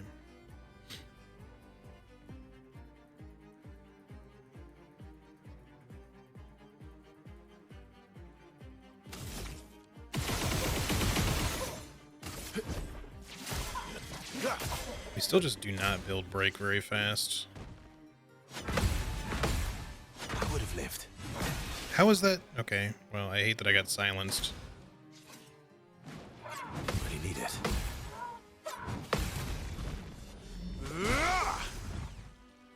I don't know if I can get rid of the sign. It should go away on its own, I think, if I don't fuck up again, but it would be nice to get like a shield. I think I might have like a shield on heal thing or something that I could put on him if we don't succeed, because that would obviously help a lot. But we can do a striker here. As much as I want to do Angel Eyes, I think I want to break him immediately. But we're silenced, so we won't be able to do Endbringer immediately after, which is the big problem. Okay, in that case, we do that, and we try a heal tint. I would have lived. Not impressed. That's better. Oof, I thought I fucked that up. I thought maybe I was too early for a second there. Okay, so we might get a break here, maybe. If we just do breaker, or sorry, what's it called again? Striker, he will break, like guaranteed. And then we can do Endbringer immediately after for a whole bunch of damage. It might be better to do that instead of saving up for Angel Eyes, because it feels like right now we're getting, maybe the third charge takes a while. I don't know. Let's just do this. Witness your end. It's a lot of damage. End of the line. Okay, so we did that entire turn. We did 1.5 million damage to him. Highest damage of a single hit, 689,751. The 1 max health is reduced to 1. How is that helpful? That's terrible. Damn it. But if there's any Pictos that are like when you're at HP, you get prices paid. I forgot. Didn't quite. It said reward is given. The mime has conveyed his true art unreserved. Bald.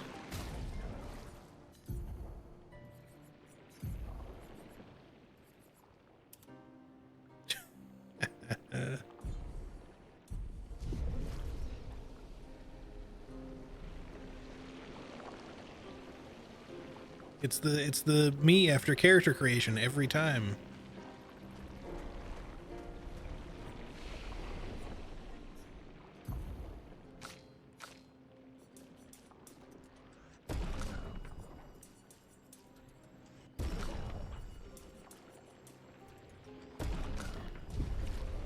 I think I remember seeing a thing about like all the characters can get a bald thing, including Monoko, but I think it depends. Like, can we refight this thing? Yeah, you totally can. So everyone can get the bald thing, but they each have to individually defeat this thing to do it. I don't know if anything special happens upon getting all of them, but that was hard just doing with one fucking character. Like, and Verso is by far our strongest at this point. Anyway, as much as I like the bald look, I'm gonna go back to this because otherwise it's gonna be really weird in cutscenes.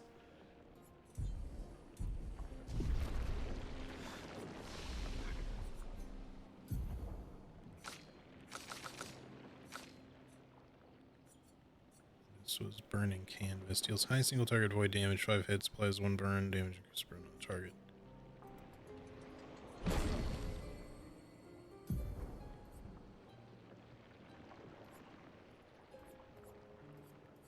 I don't know. I'd like to equip. This is why I still feel like we need extra skill slots, frankly.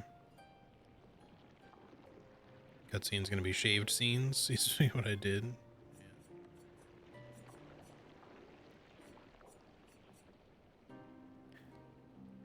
High single target void damage, 5 hits, applies 1 burn per hit.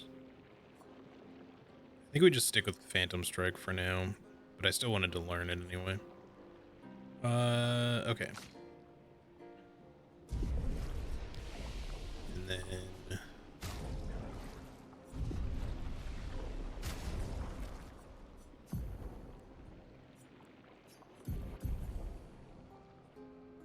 So we need to take off his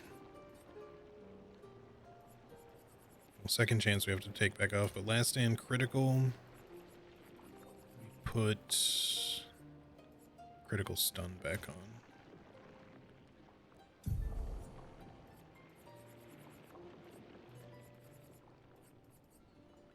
Where is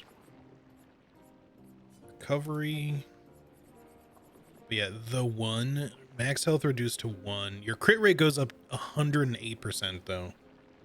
So you are reduced to 1 HP, but you are basically critting all the time just from the Pictos. Even if you're in a group, which is admittedly pretty strong. However, I don't know if there's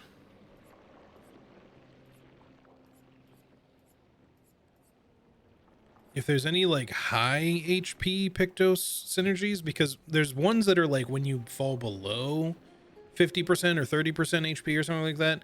But I think if your max HP is 1, then you're always at 100% is how that would normally work. So, you know, whenever you're not dead. So I don't know how that works. It just seems like kind of like a calamity ring situation. Like you can use this, but it's just to make it more difficult. But you get a bunch of crit in trade. Anyway, I have a lot of Pictos to learn, but we'll do those later. Let's put second chance back on her. Okay, good. He has almost 7,000 HP, which is nice.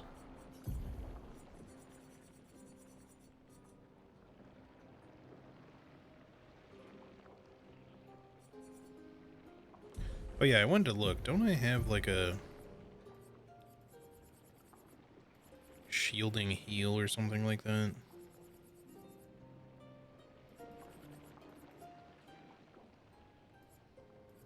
Shielding tint, this would have been useful in that fight, potentially anyway, if I was gonna like throw a heal on myself, because you can just immediately add 2 shields, so that if you maybe are not so likely to fuck up an entire combo and maybe just one part of it, then, you know, you could, you know, stretch that out to have a couple shields. And maybe adding more tints will add more shields, I'm not sure.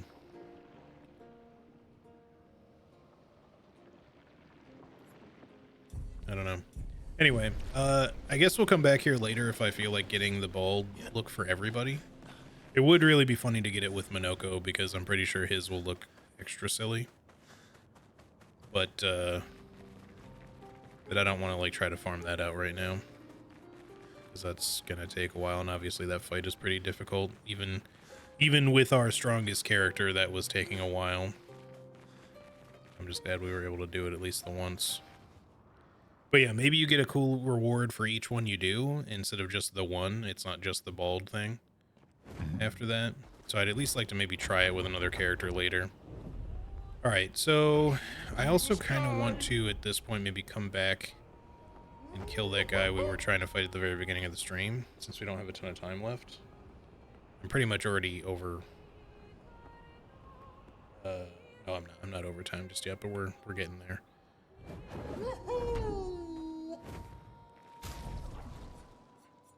Because we were doing okay on this guy. I just was having trouble reading some of his combos, but let's give it another shot now. We're even stronger than the start of the stream, so need help.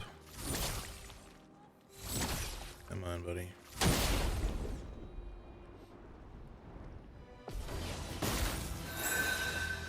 Not impressed. Yep, did it again. Alright, we'll reset this. This is what I mean. He's like gross tet with this combo, but it's like slow, fast, slow, fast. He's not very consistent with it. That's better. Nice. His melee combo's a little easier to read, but he does get stronger. That's a huge... See, that's what I mean, though. Bael may not do the highest of single target damage with her attacks. Also, I love this track, by the way. But her counters are huge. Like, she did over 800,000 damage on one counter, which is insane. And she wasn't even in Virtuoso stance either. She was stanceless. Looking crazy, dude. Not gonna get the break, unfortunately, so we're just gonna go ahead and go for a revive now. Did I die again?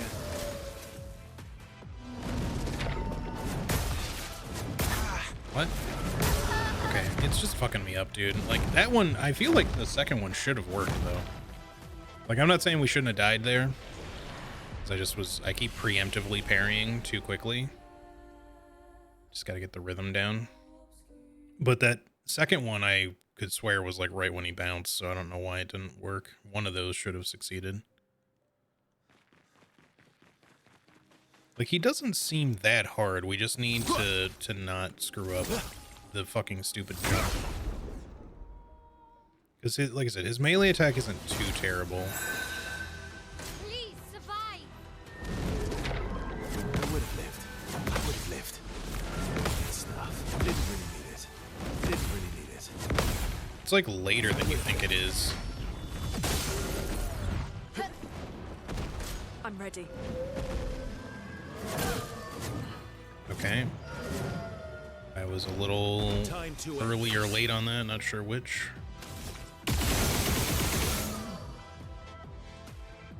Just go ahead and get the revive out. Finesse and grace.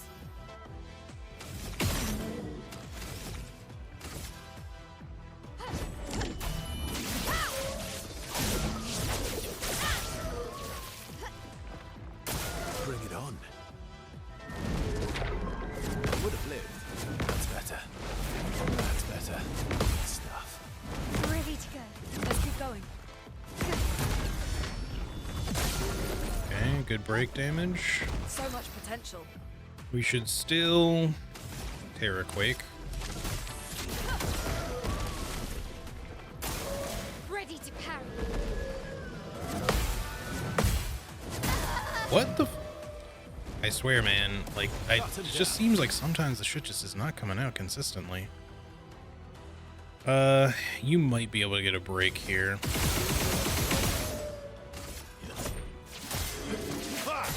Oh no, it's not. I don't know why I thought his bar was further along than it actually was. Good stuff. That's better. I would have lived. Hello. Good stuff. Again, just inconsistent inputs for some reason. Okay, I don't think you're gonna get the break, so let's just do a... Oh no, not this. Stop. Let's do a homage here.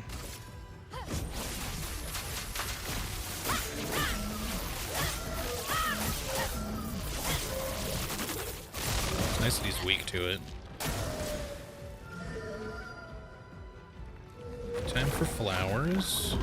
Cut him down.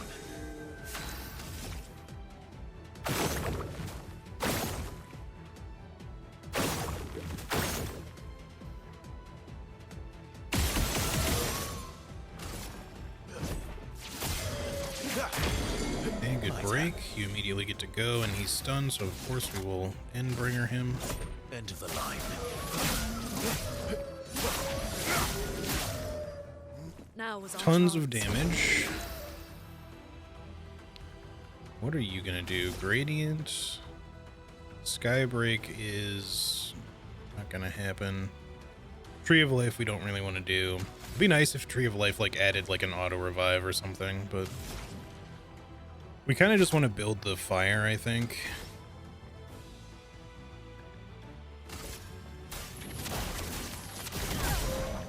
So the only thing about Luna is when we get turns like this, it feels like she can't really do a lot with her. Oh, I thought we might get a free stun turn there. Oh well. You have Phoenix Flame you could do. Applies 10 burn to all enemies and revive allies. Yeah, that's nice if we need it, but we don't want to use that right now. I think we'd rather just do Breaker. Or I keep calling it that.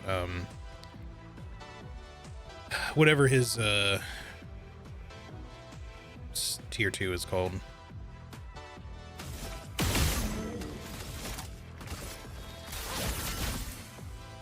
Ready to strike. This guy. Striker. That's it. Obviously we do want to do Angel Eyes at some point, but just it's hard to wait for 3. Once we get everyone having things like charging counter and charging attack, charging mark, etc., we'll be in better shape to get the 3 charges of Gradient more quickly. Witness your end. Oh, it actually didn't insta-break him. That's surprising. It did a ton of break damage, but I just... Well, I didn't assume it was always an insta-break, but it's just surprising that we ran into something that it didn't instantly build the break bar on.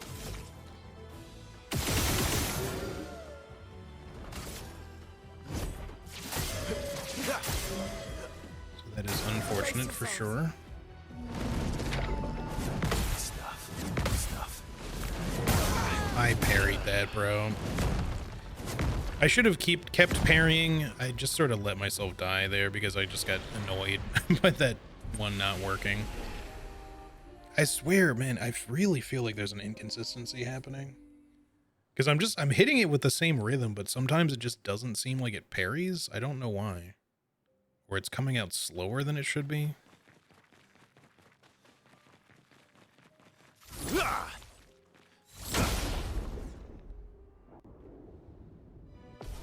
We can do this. He's just particularly rough. Stuff. That's better. Would have lived. Stuff. Didn't really need it. Didn't really need it. I would have lived. I'll do it. I keep preemptively doing that. The angle of it actually makes it hard to fucking see whenever he targets her. I kind of hate it.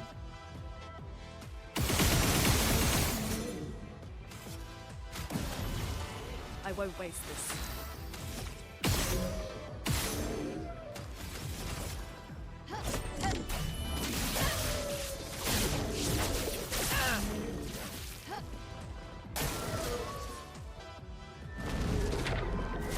Stuff. That's better. Feeling better. I need it. So much potential. Let's keep building burn on him. Toughness of That's better. I would have lived. Good stuff. Nice. Time to end this. Okay, so we just break you, and then we Endbringer. End of the line.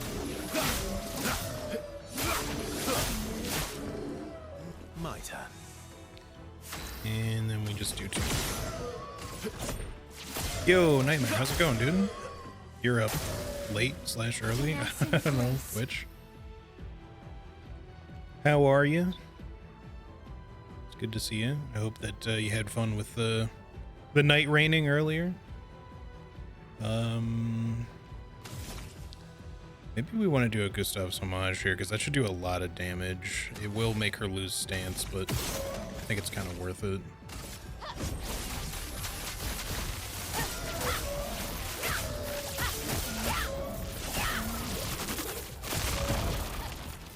Yeah, almost 600k damage seems pretty good.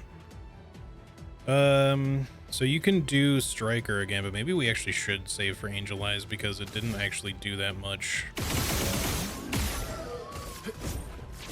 As much, break buildup as I thought it would. Or whenever it comes back around, we can do it. See, this, by the way, is how I thought the Raging Fire thing would work. Or Fire Rage, whatever it's called. Where, you know, Terraquake just goes off automatically and then she still gets her turn. I thought that's how the Fire Rage thing was going to work, but it doesn't. It just consumes her turn, which I think is kind of bad, actually. Okay. Well, in your case, just Immolate. feel the burn. Since you don't have a lot of AP, we just want to keep the fire stacks going. He's finally growing flowers. It stunned him kind of early, so... I would have lived. Good stuff. That's better. What? Didn't really need it. Good stuff. Once again, another one just did not fucking come out for some reason. That's fucking bullshit, dude.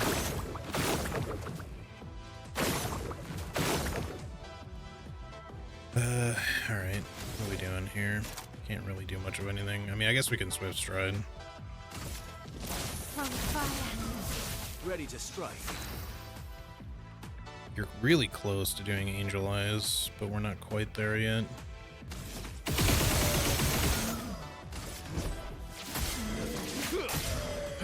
I really want to try to get him there.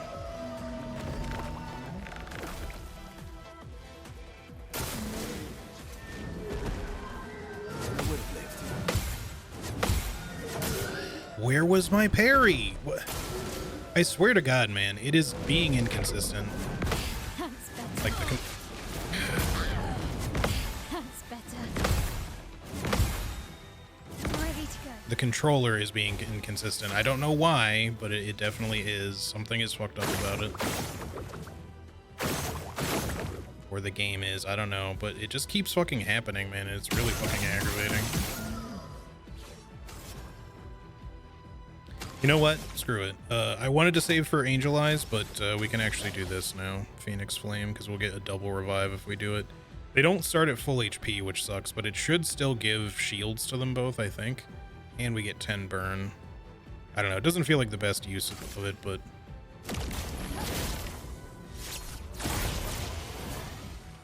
Finesse. Wait, does that not do damage? Oh, I thought it would. That actually kind of sucks a little.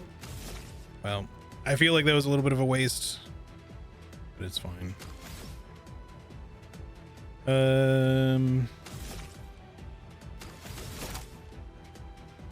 fire.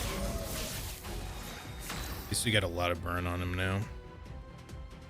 Now for you,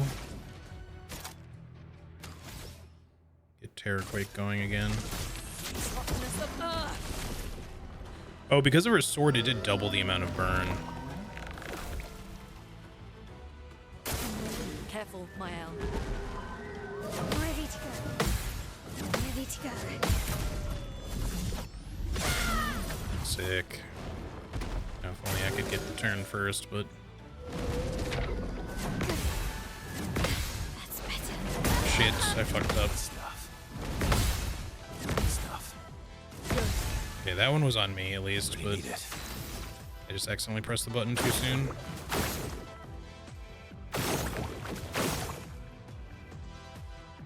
Why didn't I shoot him first? That was dumb.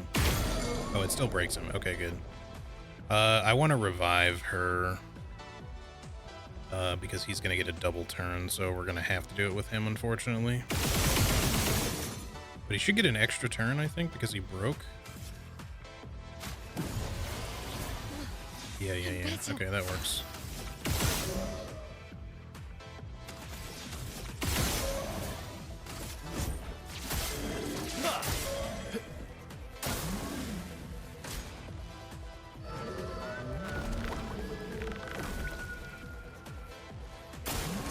Please survive.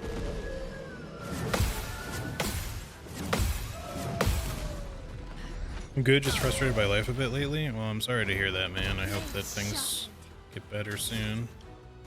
But I feel you. Things have been kind of stressful here for a while lately, and they're starting to get better, but, you know, it's been a little rough, admittedly.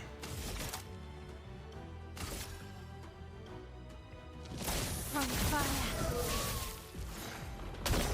Terrorquake is still active, which is great. She's no longer shielded, but that's okay. Just get more fire out there.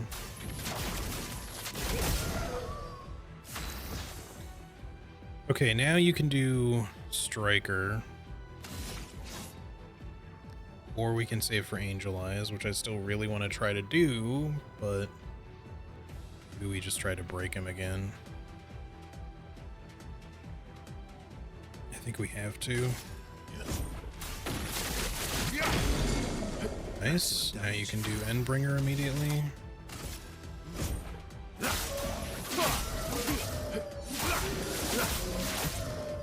Another 1,000,000 damage, which is fantastic. Yeah. And okay, so that used up his turns. Finesse and precision.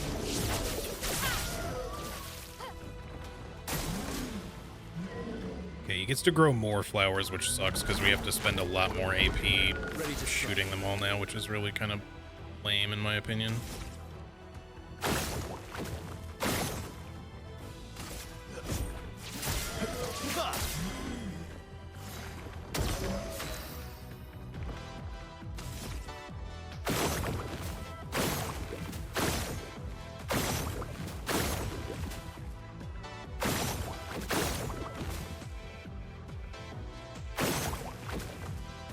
Okay, that's everything. I guess we're just gonna electrify. Unfortunately, that means there's no... Well, hang on, let's just do this. Nope, she did not get a burning shot, unfortunately. Just have to do that. Of course, you're gonna regenerate them all.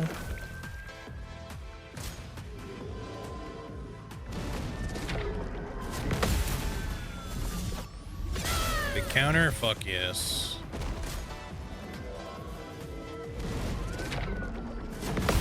Goodbye.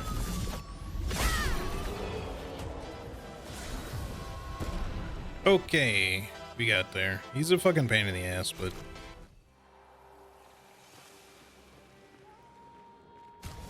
Go, Blue Sun. Already a level 30 weapon, actually. During Twilight, every time Foretell is applied, it also affects another random enemy. Apply 1 burn every 3 Foretell applied with skills, 20% increased fire damage with skills. The Gulasun is actually really good. It's probably actually going to have better damage, so I might just leave the saw on her, because the mark thing seems really strong. This is currently stronger, so I guess we'll just leave it on her for now, but we'll probably switch it back eventually once we try to upgrade more people's weapons. Okay, so that's another optional debag down. Fog, please, I can't see shit. What is this one again? Oh, we did Sky Island last time. Yeah, so there's the big eel thingy here, which I think if we fly into, we're going to end up fighting, maybe. Unless it's connected to this location, which I think I haven't done yet. What is this again? White Sands. How much time do we have? It's almost 3 o'clock, so not much. I need to just kind of do, like, something optional that doesn't take super long. You know what? Let's come over here and see if we can fight this Mega Patank. It's probably going to be ridiculous if I had to guess. But he also, like, this is the only one that's on the world map, and it still runs away from you like other ones do. But I have to remember where his pedestal even is. Should be over this way somewhere, I think.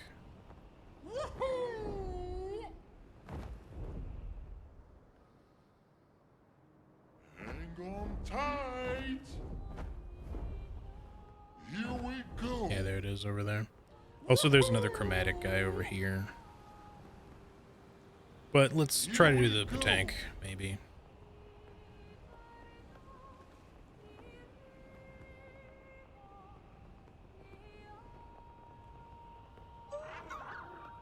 Ooh, he's Hang on tight. Don't go the wrong way. Come on now. Flashing through the sky. Flashing through the sky. Hang on tight. How do I get him to go where I want him to go through there? Because I need him to, like, go down here. How does he get there? That doesn't really make a lot of sense. Hang on tight. Because I don't think I can make him go into the water or go all around the area. Did I check this before? Maybe this is the last one I was missing. Hold on. I didn't notice that when I flew around here before. Apparently.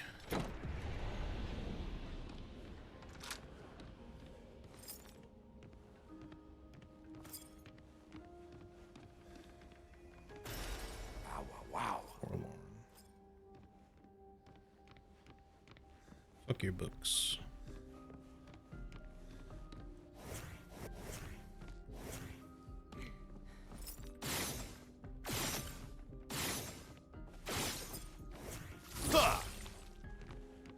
Okay, doorway? Why must my bank be offline? Okay, well now that's the final manor door, I think. We didn't get any sort of, like, achievement for it, but that doesn't necessarily mean anything. There may just not be one.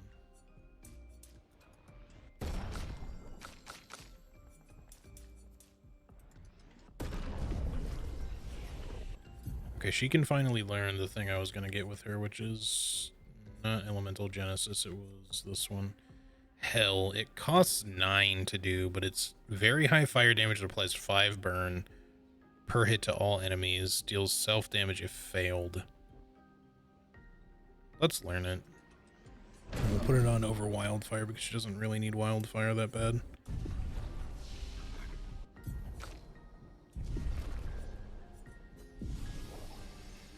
Okay. Well, that's done. Now let's try to get this fucking Patank to the pedestal. I just have no fucking clue how to get him there. Because it doesn't seem like he would go through the terrain, but maybe there is a way to make him do it. I just don't know if we have to do something special, like clear the area partially or something. Because if we're just on land, we can't even go through this. So that doesn't necessarily mean the Patank can't, but we have to get him here, I think. But I just don't know how he gets there. Unless he can go through the water, which is a possibility. So we have to at least try that.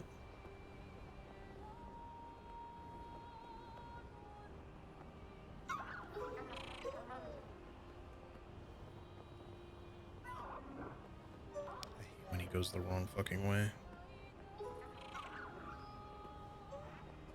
Hang on tight. Here we go.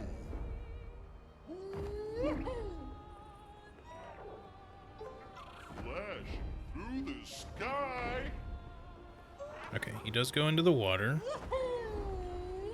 I wonder if he can go all throughout the... I mean, it is kind of like a shallows, so I guess it sort of makes sense. I don't know if we want him there. Oh, no, we do, because he has to go the whole way around, I think.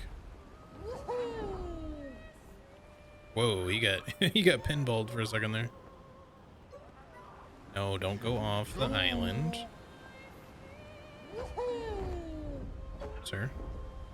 Flashing through the sky. I need you to not go this way. Because there's not another way up. Through the sky. Bro, how do I get him to fucking go where I need him to go? He has to go that way. Here we go. Oh, also there's a merchant here. I don't know if I saw him before. Hold on. Oh no, he's got the pure stuff. I forgot. Flash through the sky. I don't understand what I need to do to get him where he needs to go here. Because he's just going to end up going the other way if I approach him from too close an angle the other way. Let me just try. Yeah.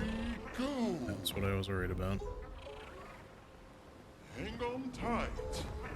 But he refuses to go... Oh wait, now he stopped at a different spot though. Okay. I don't know why. Sometimes the game is just weird about Patanks. Like, they'll just do shit like that randomly, it feels like. Okay, now, can we get a save, please?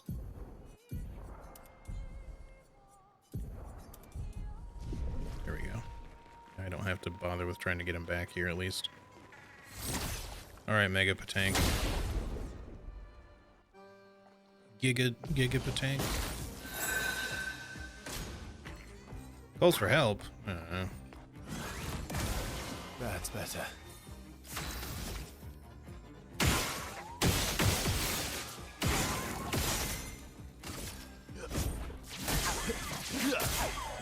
Good.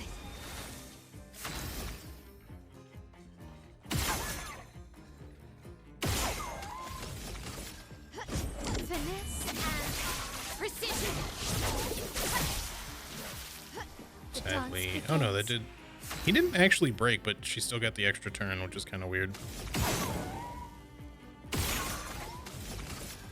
Finesse and precision.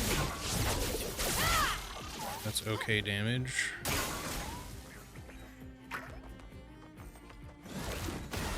Okay, feeling better. Aren't you the variety that, like... Yeah. It's kind of annoying, actually.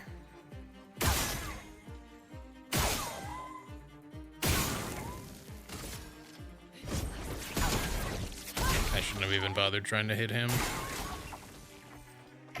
These Patanks are going to be a problem. My turn. I mean, we knew this, I guess, but...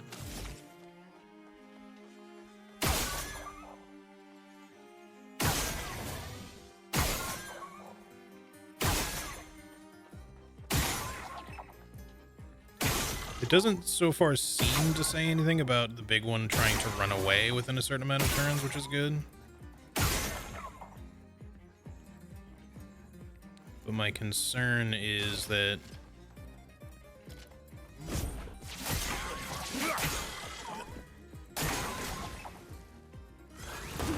Okay.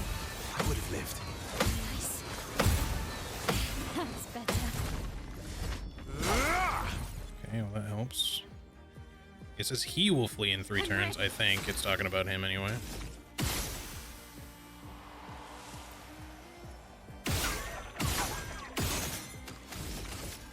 Finesse and precision. She should get an extra turn here. Maybe. This will hurt.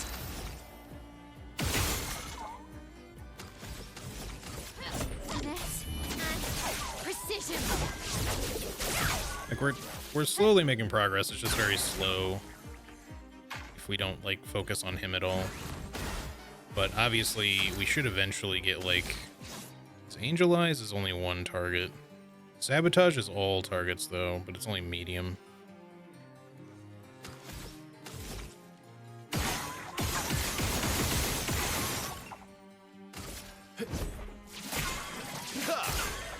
Let the ink flow.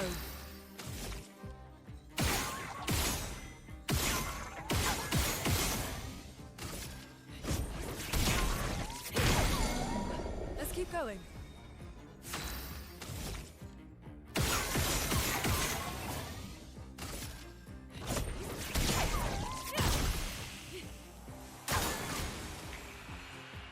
It's like every time I have like I'm getting ahead of things, or it feels like I'm getting ahead of things, it's his turn again. Bring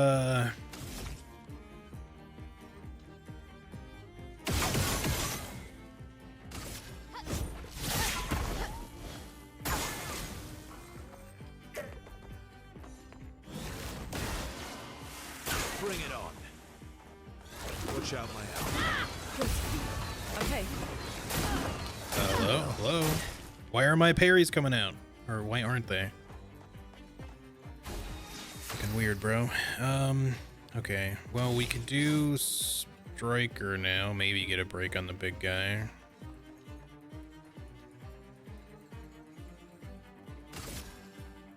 I feel like I need a long fight to, like, try doing Angel Eyes, though.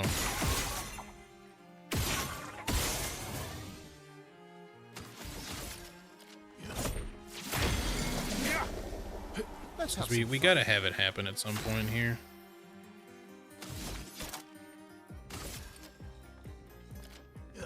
End of the line.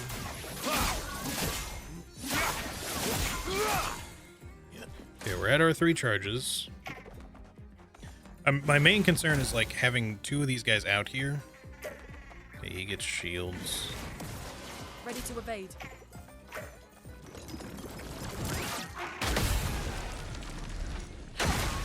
A lot of fucking shields at that. More that like if he has The elements help from dance. multiple friends, is he going to then do some sort of mega attack himself when he no longer needs to summon help?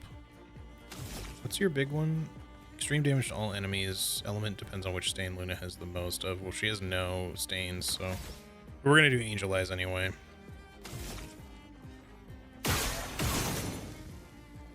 Alright.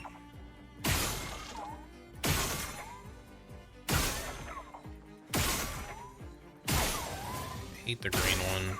Just takes so little damage.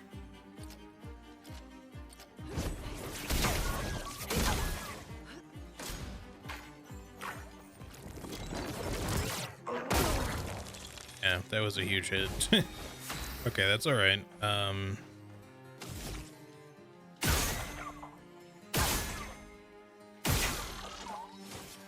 You're going to revive.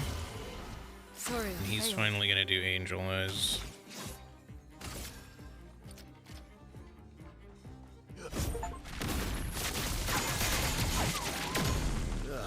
always come back. That was definitely underwhelming, if I'm honest. He gets a halo when he does. I did get an achievement for doing a 3-charge one though, which is kind of nice.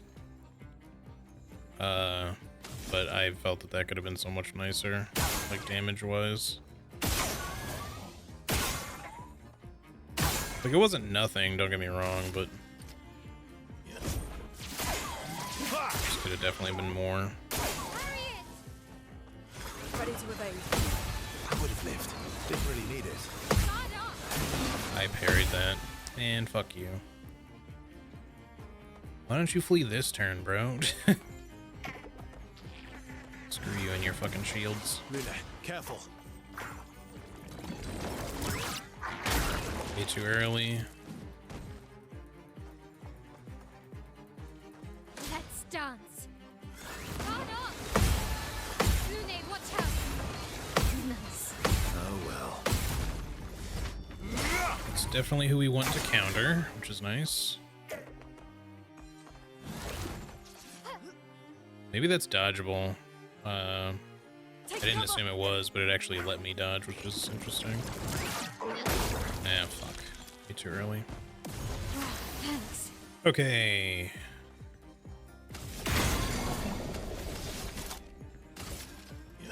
End of the line. Okay, you're fucked.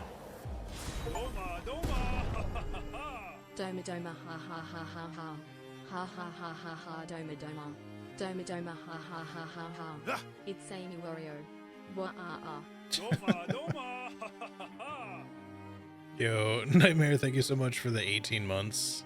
And Brett, thank you for the 2 months. I appreciate you both. Very, very much. Very generous of you. Immune to stun. That's actually kind of huge, but alright, let's get out of here. That was some timing. Yeah, you guys synced that up perfectly. But yes, it was nice to hear Nicole have some fun for once. Thank you for that. Yeah, how are you guys? I mean, Nightmare, I know how you're doing already. You were already in here. Brett, how are you doing? Taking to the sky. All right. I think I do need to kind of wrap it up here, but let's go check out this other.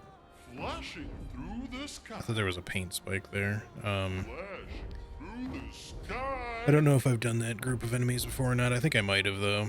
Let me see about this chromatic enemy over here, and then maybe that'll be the last thing we do for today. Possibly. Through the sky. There's like a carnival here, but there's no like area to enter.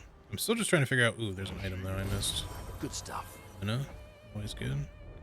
I still have no clue where the final lost gestural is though. Like I said, I don't really want to look it up, but I might end up doing it just so that I'm not Flashing missing through the him. sky. Alright. Doing okay, taking a break from Night Rain. Bosses are friggin' unfair.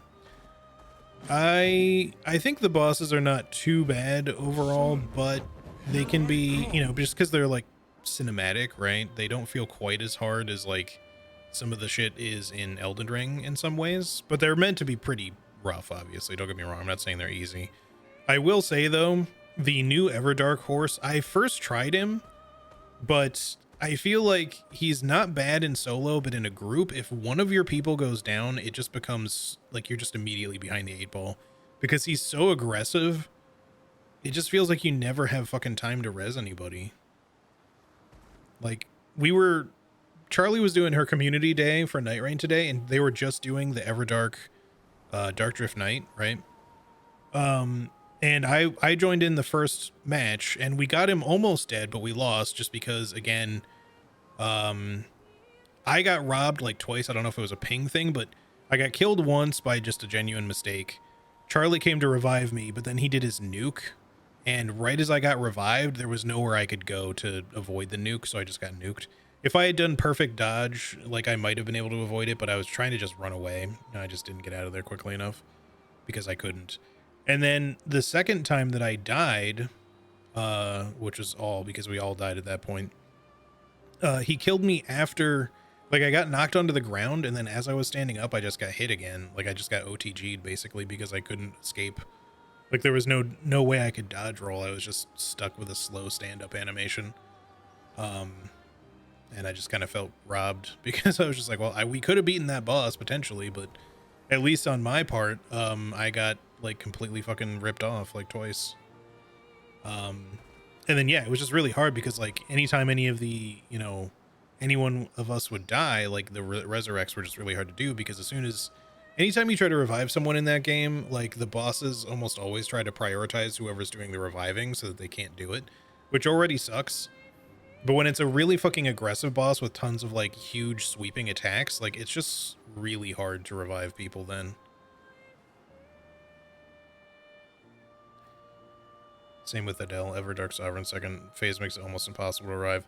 I think Everdark Adele is maybe slightly better, but yeah, obviously that one can cover tons of ground really quickly. It's just that they're not such spammy combos when it comes to Adele. Adele just bounces around a lot.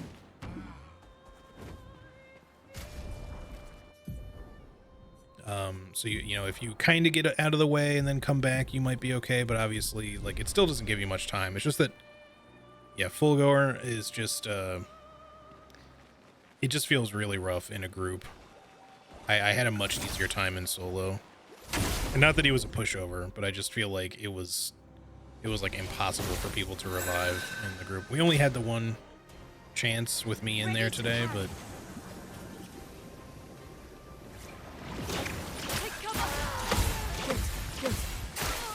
how did that one shot her? Jesus. I won't disappoint you. I would have lived. Okay. This guy's being a little over aggressive here.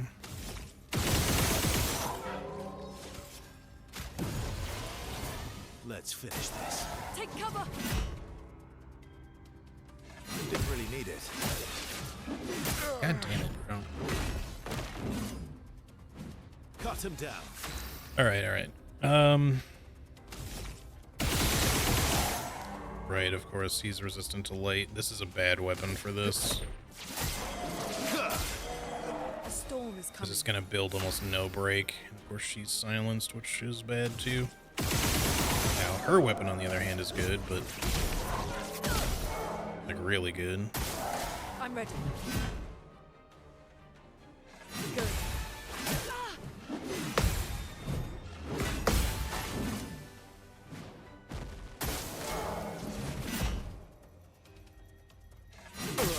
Hello? I swear to God, this game, man, like, I still don't know if it's the game or my controller, but like lately my parries are so inconsistent. Like, I'm doing it right when, at the same fucking timing I just did it with her, and somehow it didn't work. I don't understand, man. It's like, from what I've been told, the data, like the parry timing is not as tight as Lies of P, but for some reason it feels even tighter than that sometimes. Like, I don't know if I'm just too early or something. Like, always too early, and maybe that's my problem. Like, it's just always later than it seems like it is or something. I just don't know what to think of it, because like it just constantly seems to be a problem lately with these. But like I said, I switched my controller lately, and I just...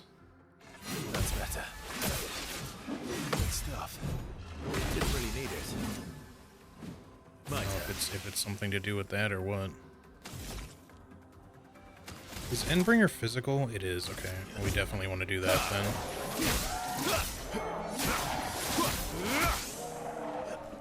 Take cover! That's better. I would have lived. I parried that. That's better. 100% did. Let's keep going. Yeah, it's not that the attacks have different speeds. Like, that I already get. The issue is that, like, I'm parrying what seems to be at the correct timing. And I've seen so many people play this game and have normal fucking parries, like, just out the wazoo, like they're having no troubles with it. And I'm pretty good at parrying in most games that involve it, but for some reason in this game, like, I just seem to get inconsistent shit. And maybe I'm just bad, I don't know, but I keep parrying right when the attack is supposed to hit me, and it just doesn't work.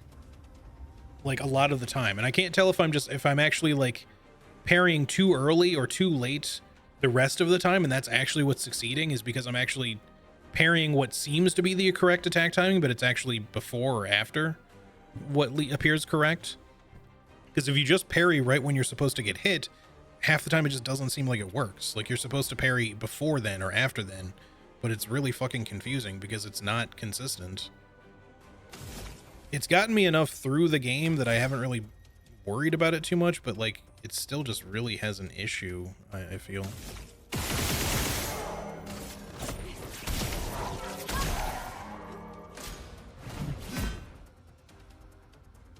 Nice. Ready to go. Nice. Good. Like, I'll tell you what just happened there. I parried earlier and it worked, but that doesn't make any fucking sense to me. Like, genuinely. Alright, I want to break him, so I'm gonna just do a regular attack.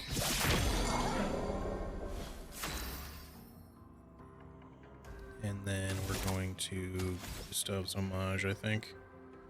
Speaking of Liza P, has someone tried the DLC yet? I do want to do the DLC. I'm trying to get this finished first, but I keep getting stuck on side content, which I should just ignore and just do it on my own or something, but I don't know. I will be doing the Liza P DLC pretty soon. I already have it. I don't have it. I haven't purchased it, but it's been in my Steam cart forever. So I'll see if it happens to be affected by the Steam sale. Probably not, because it's pretty early, but we'll see. But yeah, I'm sure it'll be rough. Another local legend fish. Oh, nice. Congrats. Yeah, see, like, you take, like, Stellar Blade, for example, since you guys are talking about that. I had a much easier time parrying in that game compared to this, and it's a lot of the same philosophy. Granted, that's a more, you know, Souls-y combat sort of thing where you're moving around and shit instead of a JRPG. But I find that, like, only except for the penultimate boss did I actually struggle to parry, and that's just because the penultimate boss has some really rough attack timings. And is just meant to be one of the most difficult fights in the game in general. But besides that, like, I maybe only struggled with a couple of different enemies in the game for, like, their weird timings for parries. Everything else I didn't really struggle with. And it's the same thing. Like, you just parry right when an attack is going to hit you. Which I just fucking did a lot of. Like, I didn't really... And that's why I like Stellar Blade so much, is because the combat is great, you know? I don't really care one way or the other about the kind of the goonerishness of the game, whether you care about the main character being, like, very, you know, in very revealing clothing a lot of the time or not. Like, it doesn't bother me, but it's also not what, like, you know, attracted me to the game. I just thought the combat looked fucking sick, and it ended up being sick. Yeah, I did stream Stellar Blade, but it was a while ago. Like, when the game came out, pretty much. And I was a little on the fence about getting it at first, but when I saw Marcus playing it, I was just like, oh shit, this actually looks awesome. So, you know, so yeah, I ended up picking it up and I streamed it, and I enjoyed it a lot. Yeah, the combat in that game is great. Anyway, I could also Phantom Strike, but I want to get back into Virtuos, so we'll do a Gustav's homage here.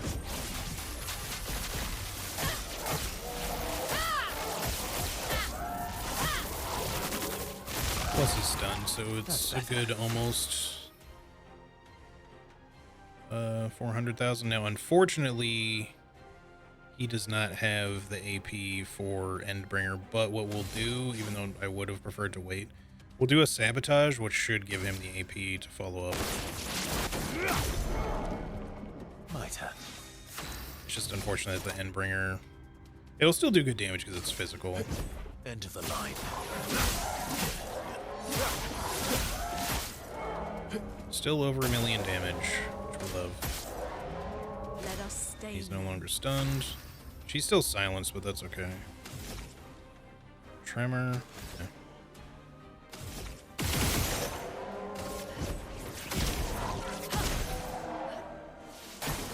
Just try it. Good stuff. That's better. I would have lived.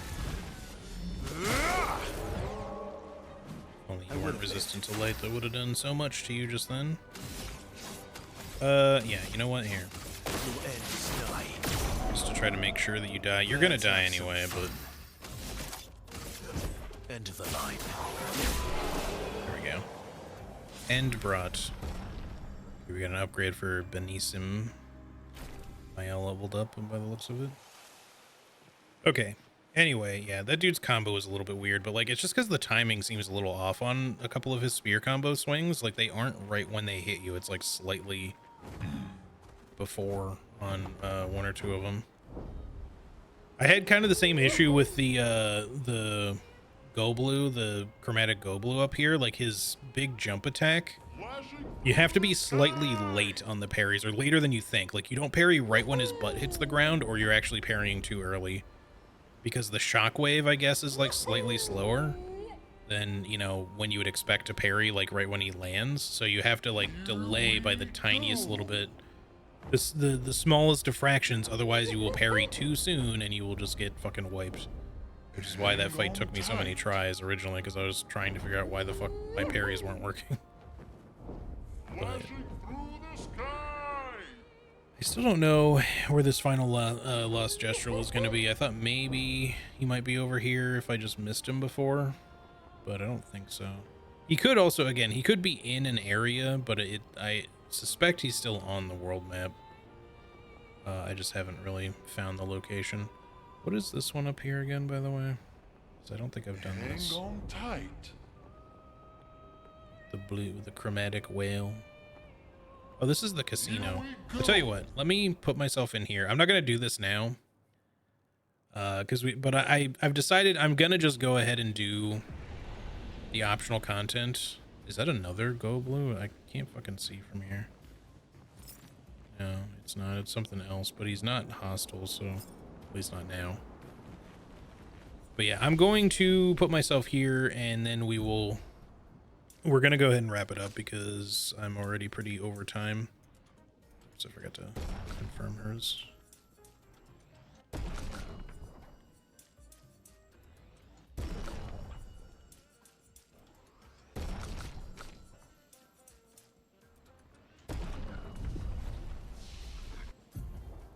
And let's do that. Okay, so I may do some quick Pictos leveling off stream, but I will put myself back here at the beginning of next one so we can just start here. But yeah, we've got a lot of side stuff we can still do. Like I said, I don't know that I'll do everything before we finish this. I should try to get this finished so that we can do some other stuff. I do want to do some Night Rain on stream here at some point. Sorry, I keep saying that and then not doing it. Same with the Lies of P DLC. It's all going to happen. I want to get back into doing some challenge run stuff on stream, especially since streaming's been a little bit wonky and weird lately, engagement, etc. wise. And I'm just kind of thinking that maybe I should kind of spend a little bit more time trying to get some stuff into the YouTube sphere, but also do that on the side whenever I've got time and try to refocus a little bit on like some challenge content on the stream. That does not mean that I will never do variety or that we won't play like Helldivers or whatever, or anything like that. I plan to still do more of that, by the way. It's just a matter of getting time for it again. But yeah, a lot of these like super long form playthroughs, for something like Clair Obscur, I will make the exception for, but a lot of these are probably going to, I'm not going to do it with every little thing, because I'm going to try to do that more and try to put it on like the YouTube side. And then just, we'll still stream at least 2 or 3 days a week, but I'll be trying to see what kind of other challengey things I can come up with and do, because that's what I started doing on Twitch. And we'll just kind of do variety here and there when I really feel like playing a particular game or whatever. So it's not going to really change a lot. I just want to try to find some consistency, just because while I don't care too much about the channel growing, like especially immensely, I like that we have kind of a small community here that's like perfect for me. It's just nice that when things can feel consistent is all. So yeah, I'm trying to kind of like figure some shit out is all. So we may just experiment with some stuff. That stuff may not work out. We may just kind of go right back to doing what we're doing now. I don't know. But point is, I want to make some changes, but I don't want things to change too much that, you know, it's not a nice place for y'all to come and hang out. So hopefully that doesn't really change the vibe at all. But yeah, In like in Helldivers 2 new enemies, yeah, I want to get back in there and fight them some soon. Hopefully I'll have time soon. I have a second video that's making decent numbers, even though I'm still not a YouTuber. Yeah, I hear you.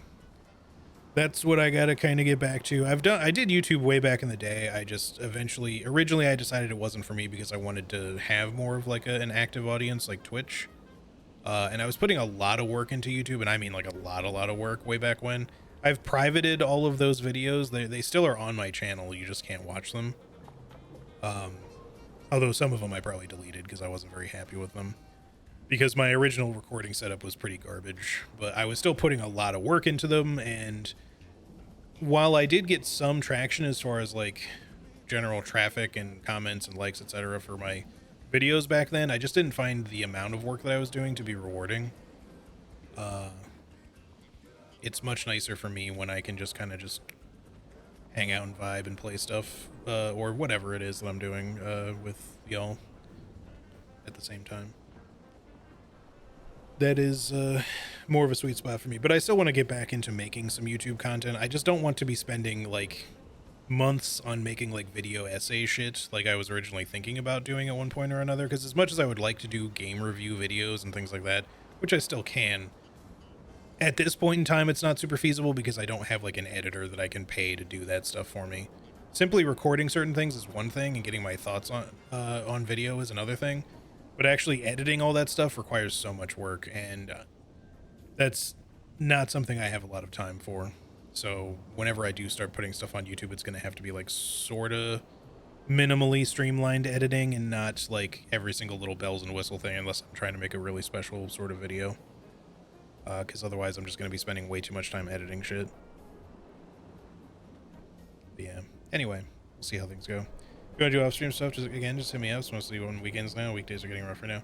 No worries. Yeah, I'm not really sure when I'll have time just yet. Mainly, it's not even just busyness with work or other stuff, but I'm still kind of helping Daedra recover from her hospital stuff, and that's kind of upped the amount of work things for me as well, but also I got to run a lot more errands and try to help with shit more for her part of the house and everything.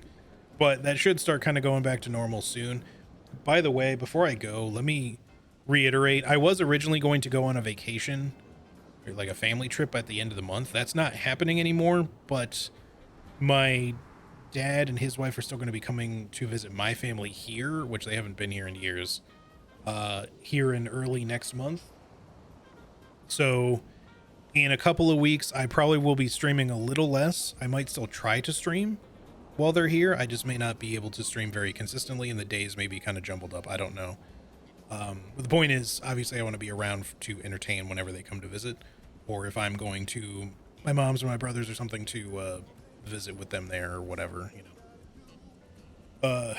And anyone else that they want to hang with. So, but yeah, just so you guys know that early July, like probably the second week of July, I will be a bit busy, but I will still try to stream where I can. And then after that, things should kind of go back to normal. Hope you enjoyed Death Stranding this weekend. Yeah, I definitely will be playing more of that probably this evening. I will probably try to squeeze in a little bit of time at least. And maybe some over the weekend if I get time. I hope so. But anyway, video editing is rough, having to do it for my job for a while lately. Yeah, it sucks having to do it for work, I guess. If you enjoy editing for work, like that's your main thing, that's one thing. But having to kind of do it on the side can be a lot. I've been there. I had to do that in the past too. When I literally in an IT job, I ended up also being a fucking video editor on top of also being a teacher and a systems specialist in a number of other ways. Like I wore way too many hats at that job, but I get what you mean. Anyway, y'all, I better get out of here before I ramble on any further. So I gotta get some stuff done and get dinner cooking and all that. But thank you all so much for hanging out with me today. I appreciate you all so very, very much. Thank you again for the resubs, everybody. Thank you. Crypt Nightmare, Brett, if y'all see this or are still around, I appreciate you. And everybody who was just hanging out and vibing, chatting, etc. Thank you for being here. But yeah, I will catch you guys later. I hope you have a good weekend, because I probably won't be on or anything, but I should hopefully be back on Monday, and then maybe we'll try to finish this then. I still want to do some side content, but I'm not going to try to get too lost in the weeds. I want to actually try to end the story at some point, so we'll see. Anywho, y'all take good care of yourselves. Have a great weekend, and I'll see you on the next one. Okay, bye bye.